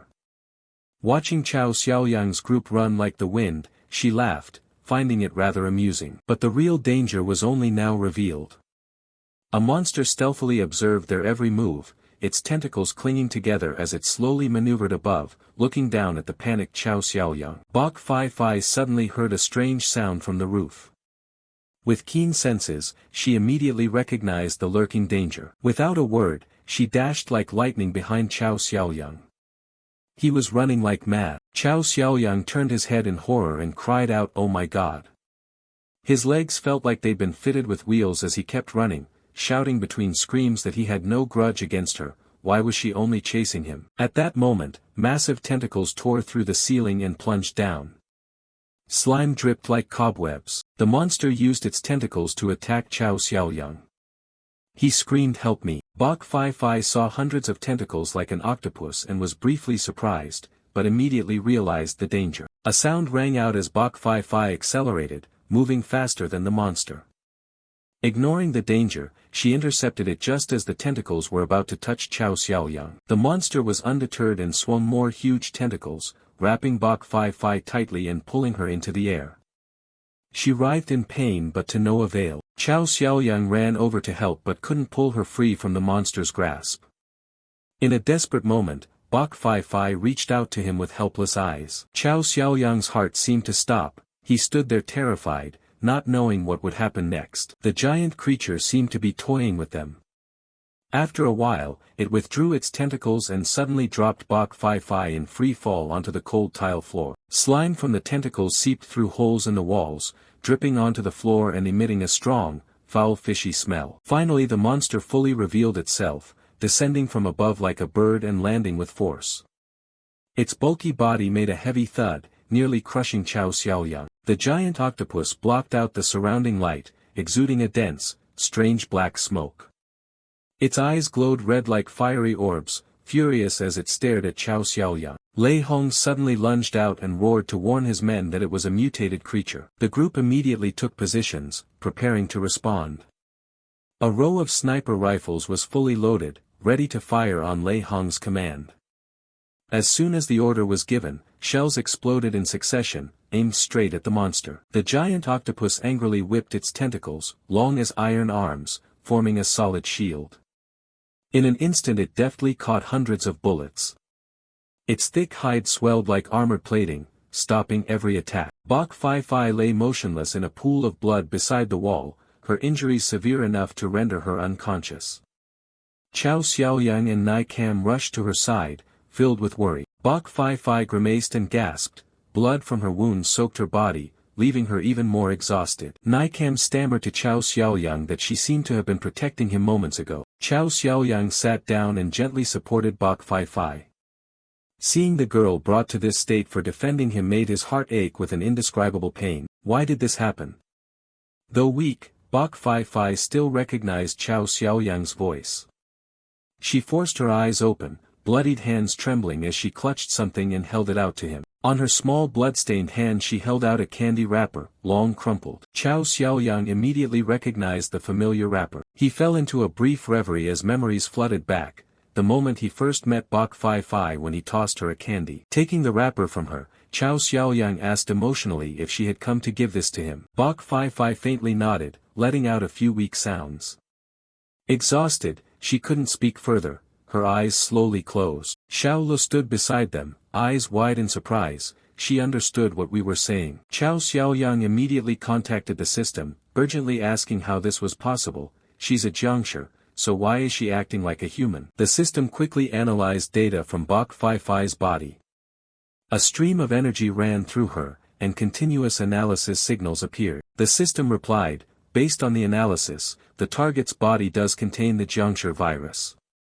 Research shows some mutated individuals, due to special evolution, can partially recover brain function and display intelligent behavior comparable to smart animals or a child of about 4 years old. Bok Fi moaned in pain, coughing and shedding tears. Nai Cam couldn't hide her pity and worriedly said the girl seemed to be suffering greatly. Xiaolu innocently asked if Jiangshi can feel pain. Xiao Ling was also puzzled, didn't she die already? A dozen questions swirled in the children's minds. Xiaolu rubbed his head in confusion. Aren't Jiangshi only dead if their heads are smashed? Xiao Ling shrank back and protested. She's a good Jiangshi, she didn't bite anyone and even saved her master. I don't want her to die. Nai Cam examined Bok Fi's wounds and shook her head sadly. It looked like her spine was broken. Even as a Jiangshi, if she can't move, it's hopeless. Even as a Jiangshi, if she can't move it's hopeless. Chao Xiaoyang gripped the candy wrapper tightly, bowed his head in anguish, and shouted that she was in this state because of him. He ran to hold Bok Fi in his arms, wondering how to help her recover. Maybe candy shells could work. The system promptly reminded him this function only works on humans. To heal another creature the host must complete a task to exchange for a special item. Chao Xiaoyang didn't hesitate and resolutely agreed, asking the system to issue the task. The system immediately responded with a new mission: within 24 hours obtain a level 2 core. A determination he'd never shown before flashed in Chao Xiaoyang's eyes. A level 2 core is worth the equivalent of 100 normal crystals and only exists in evolved Jiangshi or mutated creatures. He looked toward the giant octopus behind them and said decisively that in other words, they just needed to kill that thing. Lei Hong also rushed over quickly to support his men. The group frantically opened fire on the monster. However, with its gigantic size and skin as thick as a fortress wall, the octopus was nearly impervious. Dozens of long tentacles blocked its front, absorbing every shell that flew toward it. Daizhang complained wearily that it was too big, regular rounds simply couldn't penetrate. The bald man charged forward heroically with the heavy gun, saying, "Let me." He fired a massive shell that flew like an arrow, aimed straight at the monster's head. The monster seemed to sense the danger and immediately spread a raft of tentacles around its body, forming an almost impregnable fortress. A gap opened, revealing eyes as red as blood, gleaming with cunning. The air grew tense to the point of suffocation. The shell hurtled at the octopus, raising everyone's hopes that it would explode. But no, the dozen tentacles surged like ocean waves and enfolded the shell. The octopus curled up and stood motionless, as if challenging them all. The henchman who'd fired cheered boastfully, confidently declaring that if it didn't blow to pieces this time he wouldn't consider himself human anymore. Lei Hong stood in support behind them, suddenly feeling uneasy. With his extensive combat experience, he knew things couldn't be that simple. Worry surged as he fretted over the lack of any reaction. The two men in front stared at their weapons in extreme confusion. Could the cannon be out of ammo? Suddenly the octopus stirred. It opened eyes as red as two flames of hell and looked down at the tiny figures below with a smug expression. Tentacles spread out and thick black smoke billowed like ink, shrouding the area. The creature slowly rose, using its tentacles as legs, standing towering like a mobile tower, huge and menacing. As the black smoke cleared, the shell lay snug in its huge mouth. The shell had lost its ability to detonate, clenched like a harmless toy. Daizhang, witnessing the scene, roared in fury to reload. The remaining henchmen stood terrified, stammering. Lei Hong could barely stand, stepping forward slowly with eyes wide and mouth agape, so it could even swallow a shell. The monster, as if taunting them, still held the shell in its mouth. Suddenly, its tentacles lashed out nimbly like giant machines. One, then two, then three tentacles swept across, flinging everyone aside. Lei Hong's men were scattered like dry leaves before a storm, falling into panic. The monster spat out a large amount of green slime, foul-smelling and hot like lava. More and more of the slime erupted, sticking to anyone it touched like rat glue. The men screamed in agony. The blonde unfortunately got slime on his arm, his flesh immediately burned as if seared, quickly rotting away. The bald man didn't escape either, his back was covered in slime that soaked into his clothes. He yelled loudly that it hurt. Lei Hong looked at his wounded men, fury welling up. He shouted a warning to get back, this liquid is corrosive. Swift as a blade, Lei Hong grabbed a large nearby boulder and propped it up as a shield, temporarily sheltering the group from the creature's assault. The giant rock became their makeshift refuge. Lei Hong held the defense resolutely, waiting for his men to reach cover. After a while Daizhang and another man hurriedly hid behind the rock. But the monster did not stop and continued to spray toxic fluid toward their hiding place. Using extraordinary strength, Lei Hong lifted the rock on his back and trudged forward step by heavy step. Daizhang cowered, clutching his head and trembling. Suddenly, a giant tentacle swung and struck the rock hard. The creature repeatedly slammed with force, trying to break the defense. Slime flowed through the cracks, and the pressure from it grew increasingly terrifying. A strong, foul stench rose, and the rock began to smoke from being corroded. Daizhang broke out in a cold sweat and panicked, saying the cement is being corroded, we won't hold out long at this rate. Though trembling, Lei Hong stubbornly held the rock, trying to protect his teammates. He roared, angry at the monster and berating his men, damn it, you lot, help me. The creature's weight exceeded what they could bear. No matter how strong, being overwhelmed was only a matter of time. Lei Hong shook, his hands slowly losing control, his legs weakening, and finally he collapsed under the tremendous pressure. The giant rock couldn't hold and was pierced by the monster's tentacle. A loud bang rang out as the massive tentacle slammed down like a pillar driven into the ground. One henchman was unlucky and got wrapped by a tentacle, hoisted high into the air. The monster tightened its grip on the prey and headed for the hole in the ceiling to deliver the killing blow. The henchman screamed in panic, shouting for Big Brother to save him. Lei Hong couldn't let go of the rock, full of worry and helplessness, he could only watch. Damn it, there was no other choice. Lei Hong resolved to save his comrade. He summoned all his strength and a fierce surge of force erupted like a wave of fire. With a roar, he exerted his power to lift the colossal rock, and hurled it straight at the monster, letting go. The rock hurtled like a meteor. Lei Hong also lunged after it, appearing before the octopus in a flash, ready for a direct confrontation. He breached the defense, grabbed hold of a tentacle, and angrily shouted he'd tear it apart. But even with all his strength, he couldn't scratch the creature's hide. He cursed inwardly, damn it, the slime is too slippery, you can't get purchase. The octopus, enraged by the provocation, immediately swung a tentacle and flung him far away. Lei Hong roared in pain. Not stopping there, the monster continued to spray toxic fluid from its tentacles like giant nozzles. Lei Hong was nearly exhausted, frozen midair as his protective posture weakened, then he fell to the ground. At that moment, a familiar figure appeared. Chao Xiaoyang donned his protective suit, covering his whole body, eyes cold as he charged straight at the octopus. While it wasn't paying attention, he ran along a tentacle and approached from behind. Chao Xiaoyang's eyes flashed deep blue, a tremendous power ran through his body. Even as the slime sprayed dozens of times, he nimbly dodged. Lei Hong's henchman slowly rose, eyes wide in astonishment. That's the kid up there, how is he unscathed? Someone asked.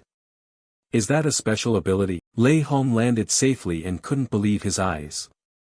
Impossible, there were no signs of an ability emanating from him. He suddenly remembered something and shouted, could he actually be the monster? The monster thought Chao Xiaoyang would be easy prey and kept swinging its massive tentacles to attack. But he fought with empty hands, deftly evading each strike, weaving left and right like a perfect dance.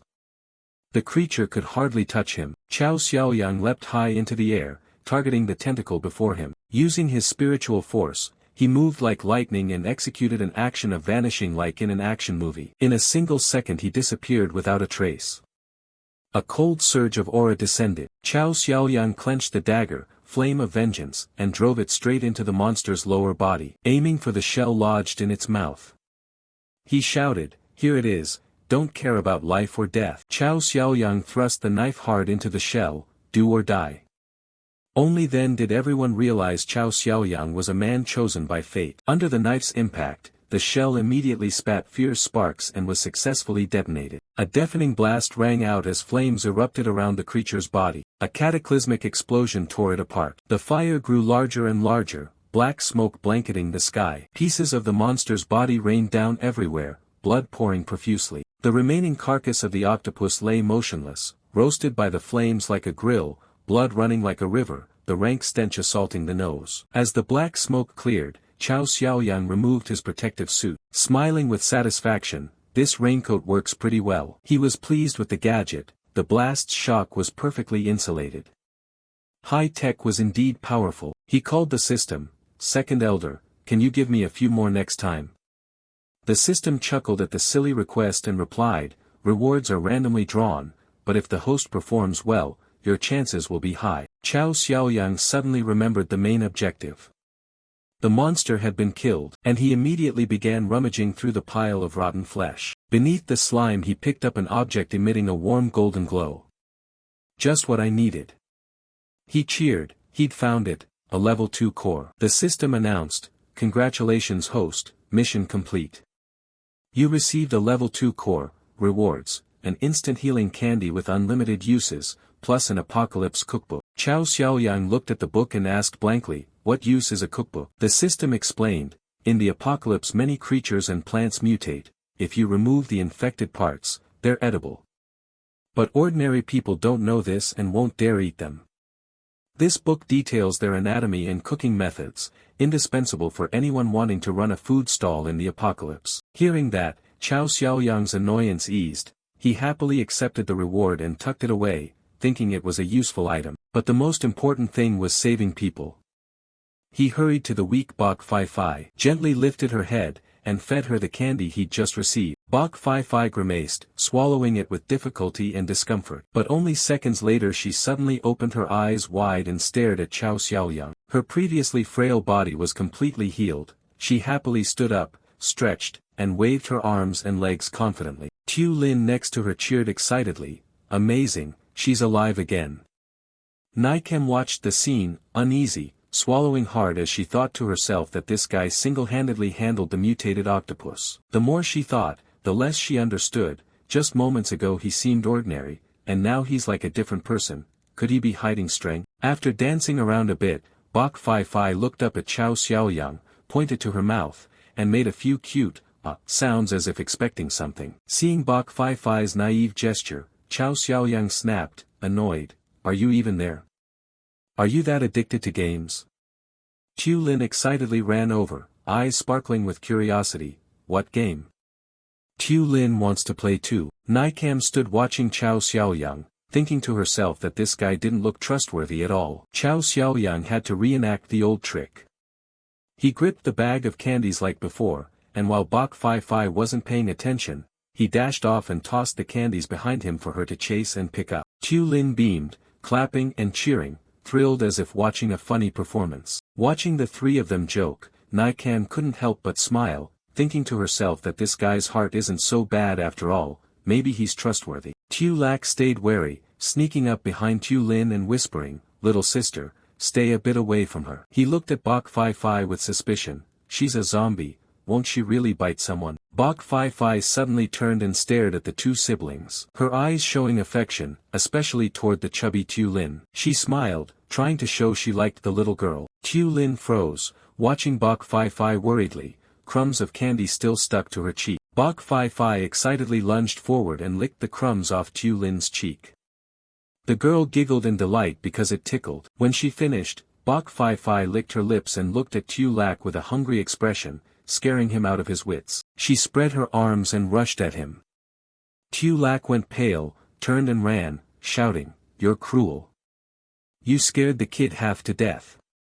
I'm a boy, you know, aren't you ashamed?" Tu Lin stood behind, chuckling, big brother's blushing. Lei Hong suddenly shouted loudly, strode quickly to Chao Xiaoyang with a worried voice, "If you can even heal zombies, you can surely save my men, right?" Chao Xiaoyang looked at Hu Daizhang and the bald-headed man writhing on the ground, clutching an arm soaked in blood from the creature's toxic fluid. Another man had passed out and was unconscious. He examined Hu Daizhang's arm wound, extremely severe, flesh rotting, bone exposed as if eaten by acid.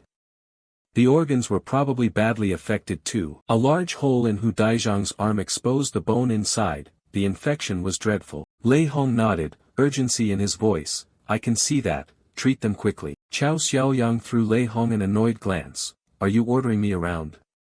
"Fine." He sprang to his feet, folding his arms in reproach, "You just hurt me, why should I help you?" Lei Hong cut to the chase, understanding Chao Xiaoyang's meaning, and bluntly offered, "How many cores do you want? Just name a number." At the mention of cores, Chao Xiaoyang's eyes lit up and he immediately changed his tone, grinning slyly, "Then I won't be polite." Suddenly a hand landed on Chao Xiaoyang's shoulder, startling him. Naikam coldly shoved him aside, his pathetic screams echoed through the area. She bared her teeth at Lei Hong, "No amount will help, you won't be healing them." Tu Lin and Tu Lak chimed in together, "Right, you're looters, demons, murderers." Lei Hong replied wearily, "I've said it, we're thieves but we have principles. We don't kill those who can't resist." He narrowed his eyes and shook his head, "If your mother was truly killed by my men, she surely wasn't an innocent woman." Tu Lin and Tu Lak immediately grew angry and retorted, "That's a lie. My mother is a good person, you're the bad ones." Naikam took the two kids' hands and scolded Lei Hong, "Don't make excuses. You just want to heal them and then kill us afterward, right? We won't be fooled." Chao Xiaoyang slowly stepped forward, cutting into the argument. "Well, what he said might be true, Naikam." Naikam. Tu Lin and Tu Lak were stunned and shouted in protest, "What?" After the exhausting chase, Chao Xiaoyang gently produced an old torn red headband and asked Tu Lak, "This fell out of your bag, right?" Tu Lak saw it and immediately shouted excitedly, "Yes, this is the mark of that group.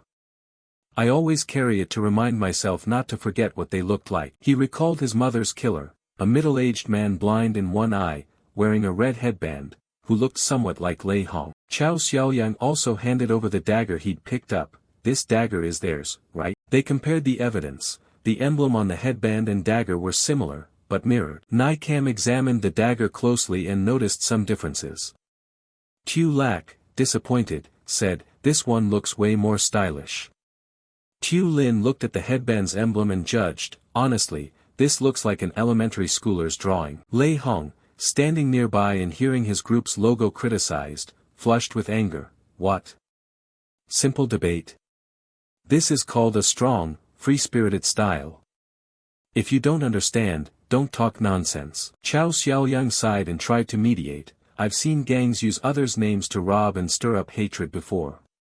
He looked at Naikam, "The group you encountered must be imposters." Naikam, Tu Lak and Tu Lin were stunned and echoed, "Imposters." Only then did Lei Hong grasp the full situation. He seemed sympathetic but couldn't hide his resentment.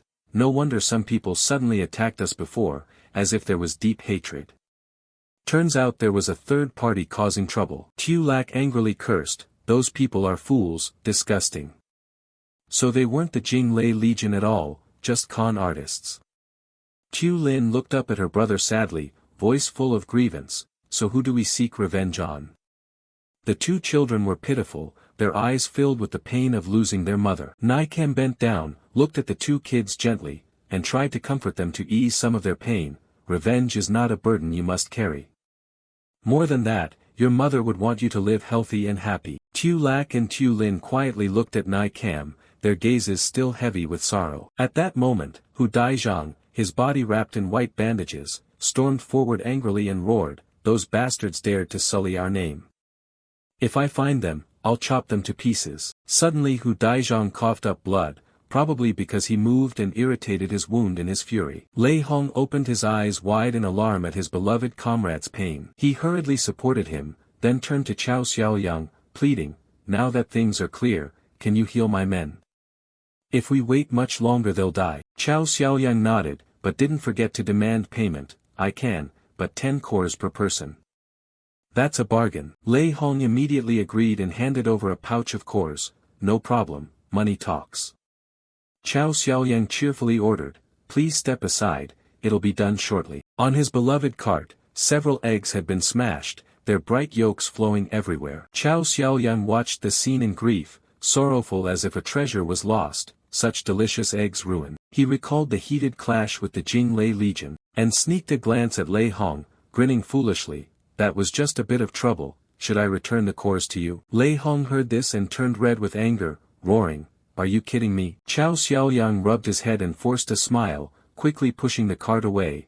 "Of course not. I just wanted to lighten the tense mood with a joke." Swallowing his tears, he thought bitterly that even the eggs were gone. How could he make egg biscuits now? Doing good truly brings its own suffering. Not letting his emotions take over, Chao Xiaoyang took out the cookbook he'd just received and began flipping through the pages. His eyes lit up as if he'd struck gold when he found a suitable recipe. "First have fun, then save people." He beamed with satisfaction, closed the book. Perfect. The ingredients on hand were only flour, oil, and a bit of seasoning. After thinking hard for a while, he cried out, "Got it." He ran to the octopus carcass, chose the best chunk of meat, and carried it off. He carefully cut away the membrane and suction tentacles, keeping the clean meat. Then he seasoned it to remove the fishy smell and rinsed it with water. The pristine white flesh gradually appeared and was chopped into small pieces, mixed with flour into a loose batter. He stirred and stirred and stirred until a fragrant pot of octopus batter was made. He poured the mixture in small portions onto a hot pan, sizzling and smoking, flipped until golden, then added tomato and salad sauce. The octopus pancakes were plated attractively like works of art. For the dish's soul, he substituted finely mashed potato. The hot, delicious octopus pancakes came out of the pan.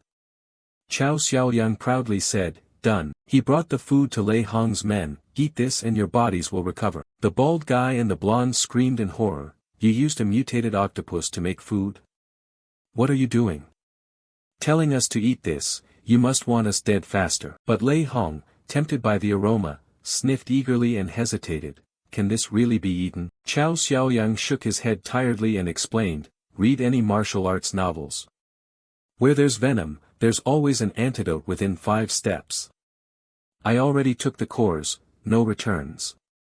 If you want to eat, eat." Hu Daizhang couldn't stand the pain and stepped forward to smell the aroma.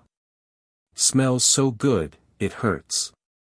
I'll take the risk." He put the food in his mouth, thinking that even if he died he'd enjoy the pleasure first. Suddenly, Hu Daizhang's body froze, and began to change.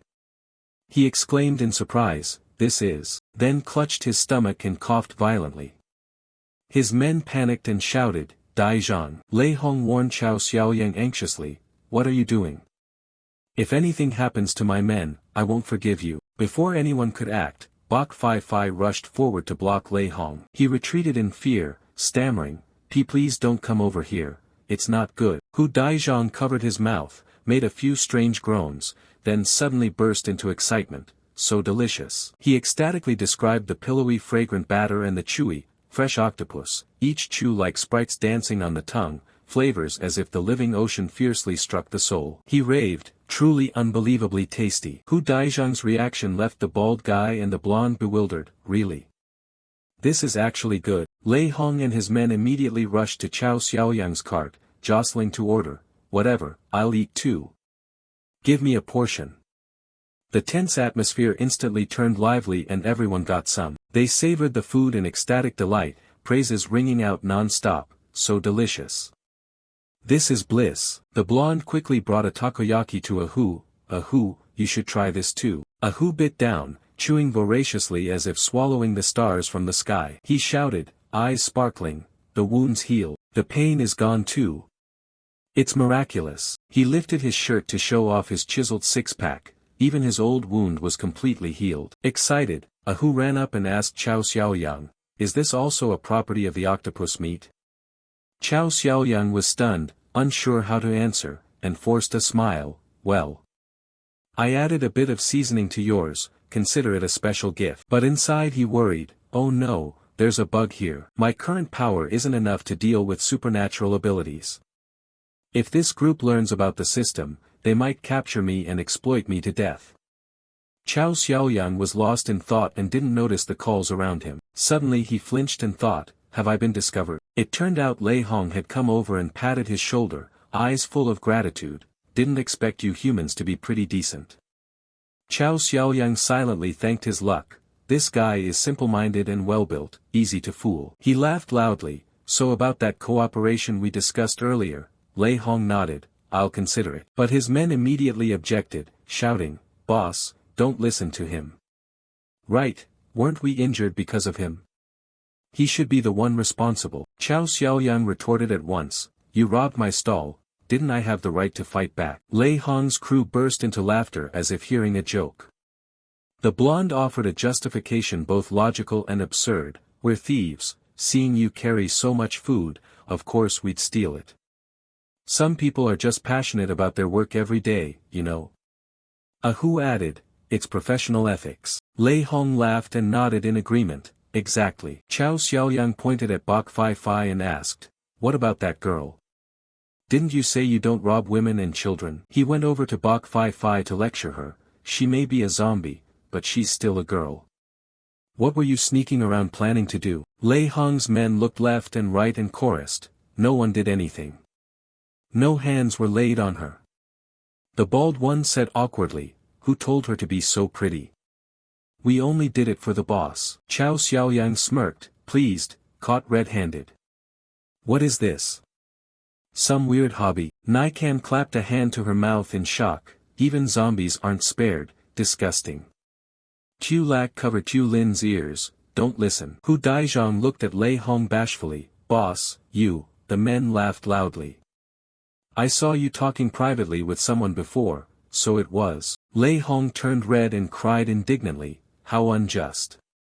I'm pure, how can I be blamed? He shook his head frantically, it has nothing to do with me. Lei Hong glared angrily at the three clever ones and barked, what on earth is going on? Tell me. The blonde hesitated and admitted, you're imagining things, the whole scheme was our own idea, we did it ourselves. Ahu put on a sorrowful face with teary eyes, boss blushes at beautiful women and still hasn't had a romance. We wanted to find a pretty zombie for you to interact with, maybe it would cure your fear of women. The bald one chimed in, we only meant well. Lei Hong angrily lunged forward and pummeled the three, good intentions my foot. Coming up with this perverse idea, do you think I'm some kind of pervert? The blonde wailed, I told you the boss isn't like that. We almost died unjustly, boss. Suddenly the system popped up, mission time has expired, host please quickly hire staff to complete the mission. Chao Xiaoyang anxiously looked at the notice, that fast. Has it been 24 hours already? If hiring the landlady as staff counts, the mission should be complete, right? The system calmly announced a shocking detail, not yet. Hiring staff requires a signed contract between both parties, and the employee must wear a special uniform to be valid. Chao Xiaoyang jumped up, staff uniform. He imagined 7,747 different uniforms, sexy maid, alluring doctor, or a cute bunny. His nose nearly bled from excitement as he thought, the system has those too. As if reading his mind, the system shot back, host, please don't imagine nonsense. We are a serious system and do not issue clothes like that. Chao Xiaoyang grinned wickedly and turned away. The maid uniform that appeared was completely modest, far from his imagination. A flock of crows flew overhead. He muttered, just a plain model like this, my hopes were for nothing. He handed the uniform to Nai Cam with a pitiful face, forgot to mention earlier, store staff need clean, neat, easily identifiable attire. So uniforms are necessary. These 3 sets are for you. Nai Cam and Tu Lac looked at the outfits with distorted faces. Tu Lac complained, even kids like us have to wear them. Seriously, what a hassle. But Tu Lin happily admired the new dress, so excited, it's new. Chao Xiaoyang reminded them, everyone's got new clothes, change into them now. In broad daylight Nai Cam casually lifted her shirt to change. Chao Xiaoyang hurriedly stopped her, pointing to a hidden corner and saying seriously, no need to rush, there are a lot of people here, you can change inside. Lei Hong's men shook their heads, swallowed, and chorused, no need to pay attention to those details. Nai Cam ignored them and put on the white shirt. But because of her prominent physique, she struggled and complained, this is too tight, do you have a larger size? Seeing this, Lei Hong couldn't react in time, his nose bled and he fainted. His men panicked and shouted, boss. The boss fainted. Chao Xiaoyang angrily rushed over, cover Nai Cam, then barked, behave yourselves. He closed his eyes, when suddenly something soft fell on his head. He looked up and saw something as soft as a steamed bun. He picked it up curiously, what's this? Then he looked up at Nai Cam and froze. Good heavens, this body. He yelled, are you teasing me? Surprise, it's his teammate. Nai Cam had removed all her outerwear and smiled at Chao Xiaoyang. He was terrified, limbs going limp, stammering, you look like you fell from the clouds, man, why are you dressed like this, causing such misunderstandings? Nai Cam laughed heartily and cheerfully replied, I never said I was a woman, so why be surprised? The blonde gaped in astonishment, could it be a ruse to lure enemies by pretending frailty? Ahu excitedly praised, brilliant. Nai Cam bashfully rubbed her head and said proudly, no, it's just a personal preference. Tu Lac wasn't too surprised and whispered to Tu Lin, the boss calls this, boss's feminine wear. Tu Lin nodded, the boss loves pretty dresses, lots of them, but unfortunately can't wear them out. Chao Xiaoyang cried inwardly, curse you, Nai Cam, you deceitful rogue. My dream of attractive female staff in sexy uniforms and office romance has gone up in smoke. Nai Cam immediately understood and scolded, you're such a lecher. Just then the system suddenly announced a countdown, host please quickly complete the mission, do you confirm hiring the other party? Chao Xiaoyang perked up and asked excitedly, do I even have any other choice? After a moment, he looked at the employment contract prepared for Nai Cam, and reluctantly signed to confirm, his face contorted. Bok Fai Fai stood nearby happily watching him, then handed the contract to Nai Cam, please sign right here. Chao Xiaoyang nearly dropped the paper, torn and turned his face away.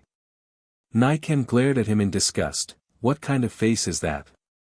If it weren't for the food, who would want to work for you? Chao Xiaoyang looked at the contract and thought bitterly, the system is forcing me. Others get harem beauties and ascend to greatness, while I have to raise kids with a man. Nai Cam quickly grabbed a pen to sign, but at that moment Bok Fai Fai darted over like the wind, bit down on the contract and sprinted away. Chao Xiaoyang and Nai Cam stared after her in a daze. He shouted, no way. Although both were stunned, Bok Fai Fai still clamped the paper in her mouth and ran off. Chao Xiaoyang had no choice but to chase her, trying to pull the contract from her mouth, yelling, don't eat that. The employment contract was now full of bite marks. Bok Fai Fai stood by, bewildered. The system suddenly confirmed, contract completed. A surge of divine aura rolled over Bok Fai Fai. Her eyes shone brightly, radiating a strange power. In an instant she transformed into a beautiful maid, splendid as if stepped out of a painting. Chao Xiaoyang stood frozen, helplessly lamenting, oh heavens. He shouted, his voice booming, I don't want to work with a zombie. Some time later, Nai Cam still harbored the old grievance and scolded Chao Xiaoyang. Blind much? You passed over someone beautiful like me to hire a zombie. Nai Cam proudly set a condition, but because of the contract compensation, I won't hold it against you. Chao Xiaoyang smiled outwardly, but inside he felt shattered. The contract isn't even signed, where would the penalty money come from? You're forcing me, if you don't compensate, you'll wreck my cart. He looked at the ruined house and sighed, this place is unlivable. What do you plan to do from now on? Nai Cam replied cheerfully, I talked to people in the Jinglei Corps. They're willing to take us along. Tu Lac and Tu Lin hugged their small pillows, beaming. Tu Lac grinned at Chao Xiaoyang, Lei Hong said he'll teach me fighting and sell guns, so I can protect the boss and my sister. Chow Xiaoyang chuckled, that's good. He thought to himself that although they were robbers, they weren't bad people, with them guarding, the two children would be safer. Xiao Ling ran over and gently tugged his shirt, handing back a card with Bai Pai Pai's photo. Sir, this was dropped by that sister when she changed clothes. Chow Xiaoyang looked at the card and recognized the ID number and name. So her name was Bai Pai Pai, an employee ID. He couldn't take his eyes off the card. Loi Hong gave Chow Xiaoyang a map and said sincerely, Kid, this is where we're temporarily stationed, we won't be moving. If you run into trouble, come find me. Chow Xiaoyang looked at the map, surprised. Lin Gu Qin Mountain, the law is vast, the heavens are wide, no one can escape. He shook his head in admiration, you people sure picked a good spot. Loi Hong laughed and patted his shoulder, what about the prison? Nobody wanted to go in before, now there's no place safer. Mr. Kam excitedly ran over and hugged Loi Hong, exactly. Big brother Loi, you're truly clever, can you give me a private room later? Loi Hong's fear of women flared up, at the sight of Mr. Kam he bolted away, stay away from me. He shouted, someone find him some men's clothes. Mr. Kam shook his head, I won't, dress is freedom, got it? I only like wearing women's clothes. Finally, the group piled into vehicles and left. Xiao Ling and Xiao Lu looked at Chow Xiaoyang and waved, Sir, goodbye. The Lightning Brigade waved enthusiastically, Kid, don't let the zombies eat you, we'll come visit you again. Chow Xiaoyang felt warmed and waved back with a smile to see them off. He looked at Bai Pai Pai's staff card and breathed a sigh of relief. He didn't know what the future held, but you never know until you try. He turned to Bai Pai Pai, I hope you'll take good care of them in the future. But then he froze. Huh? Where did she go? Bai Pai Pai had just been here but had vanished. Looking around, he found her climbing onto her beloved cart, gnawing on something. Chow Xiaoyang shouted angrily, don't eat that. The sound of gnawing mixed with his curses echoed through the deserted city. Bai Pai Pai, as if itchy-toothed, bit down hard on the cart's handle. Chow Xiaoyang ran over in a rage and pulled her away. I told you that's not food, spit it out. But Bai Pai Pai stubbornly growled and clamped her teeth on the handle. Chow Xiaoyang gave a strong tug, and the handle came off in his hand, causing the cart to collapse into pieces. He stared in horror at the wreckage, unable to believe his eyes, and shouted, oh my god. Bai Pai Pai sat like a little kitten, obediently chewing the handle and looking at him innocently. Chow Xiaoyang suddenly recalled, wait, no one used the elasticity feature. How did a few bites break it? He urgently contacted the system. Second brother, I suspect this card is defective, request a replacement. The system replied immediately, account holder, don't worry, I'll ask my superiors. But then it regretfully announced, request denied. Chow Xiaoyang fumed, on what grounds? The system explained, according to the item's description, the elasticity feature only protects staff and property from external attacks. It does not work on people inside the shop. Bai Pai Pai is staff, so damage caused by her is the account holder's responsibility. Chow Xiaoyang roared, why wasn't that told earlier for something so important? He looked at Bai Pai Pai and sighed, if I'd known, I'd sooner choose expensive jewelry than this husky disguised as a person. Heartbroken, he sat down staring at the pile of cart wreckage, lamenting, oh no, how am I supposed to fix this? The system appeared and comforted him, account holder, don't worry, you're only 100 points short of upgrading the shop. Complete the task to upgrade the prop. Chow Xiaoyang hurried, then what are we waiting for? Give me the task. A ting sounded as the system announced a new mission, collect 500 gene of edible meat within 24 hours. Completion will grant a reward. Chow Xiaoyang pondered, 500 gene, in the apocalypse, even 5 gene of fresh meat is hard to find, let alone 500. Then his eyes lit up and he slapped his hand excitedly. Perfect. He recalled a large chicken farm nearby. He flipped through his cookbook. Studying, among mutated beasts, mutated chickens have low combat ability. The virus concentrates in the brain, organs, fat, and feet. Remove those parts, and the breast and thigh meat are very fresh and delicious, rich in protein, suitable for replenishing stamina.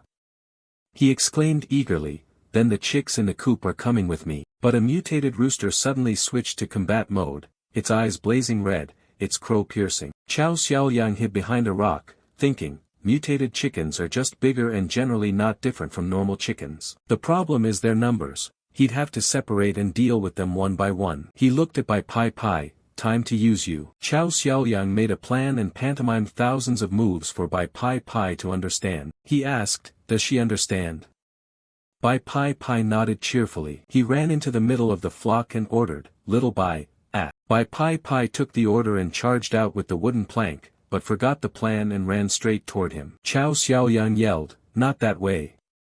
This way.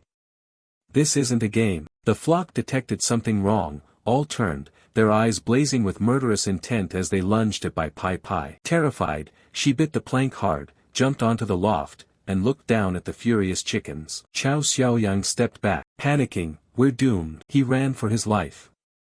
The supersized rooster chased after him, targeting him like prey, pecking repeatedly. He screamed, oh my god. Somebody help me. The sharp beak clamped into his butt. He ran and yelled, this beak is so sharp. The rooster quickly caught up. Ahead was a sturdy fence. There was no escape. Chow Xiaoliang summoned all his strength and sprinted to the fence, joyfully discovering a hole someone had dug. I'm alive. He lunged through the hole and escaped safely. Chow Xiaoliang sat panting in the pit, his heart racing. The roosters rushed over like a pack of crazed zombies, ferociously clawing at the iron fence. They snarled at him, eyes full of hatred, frantically digging at the ground.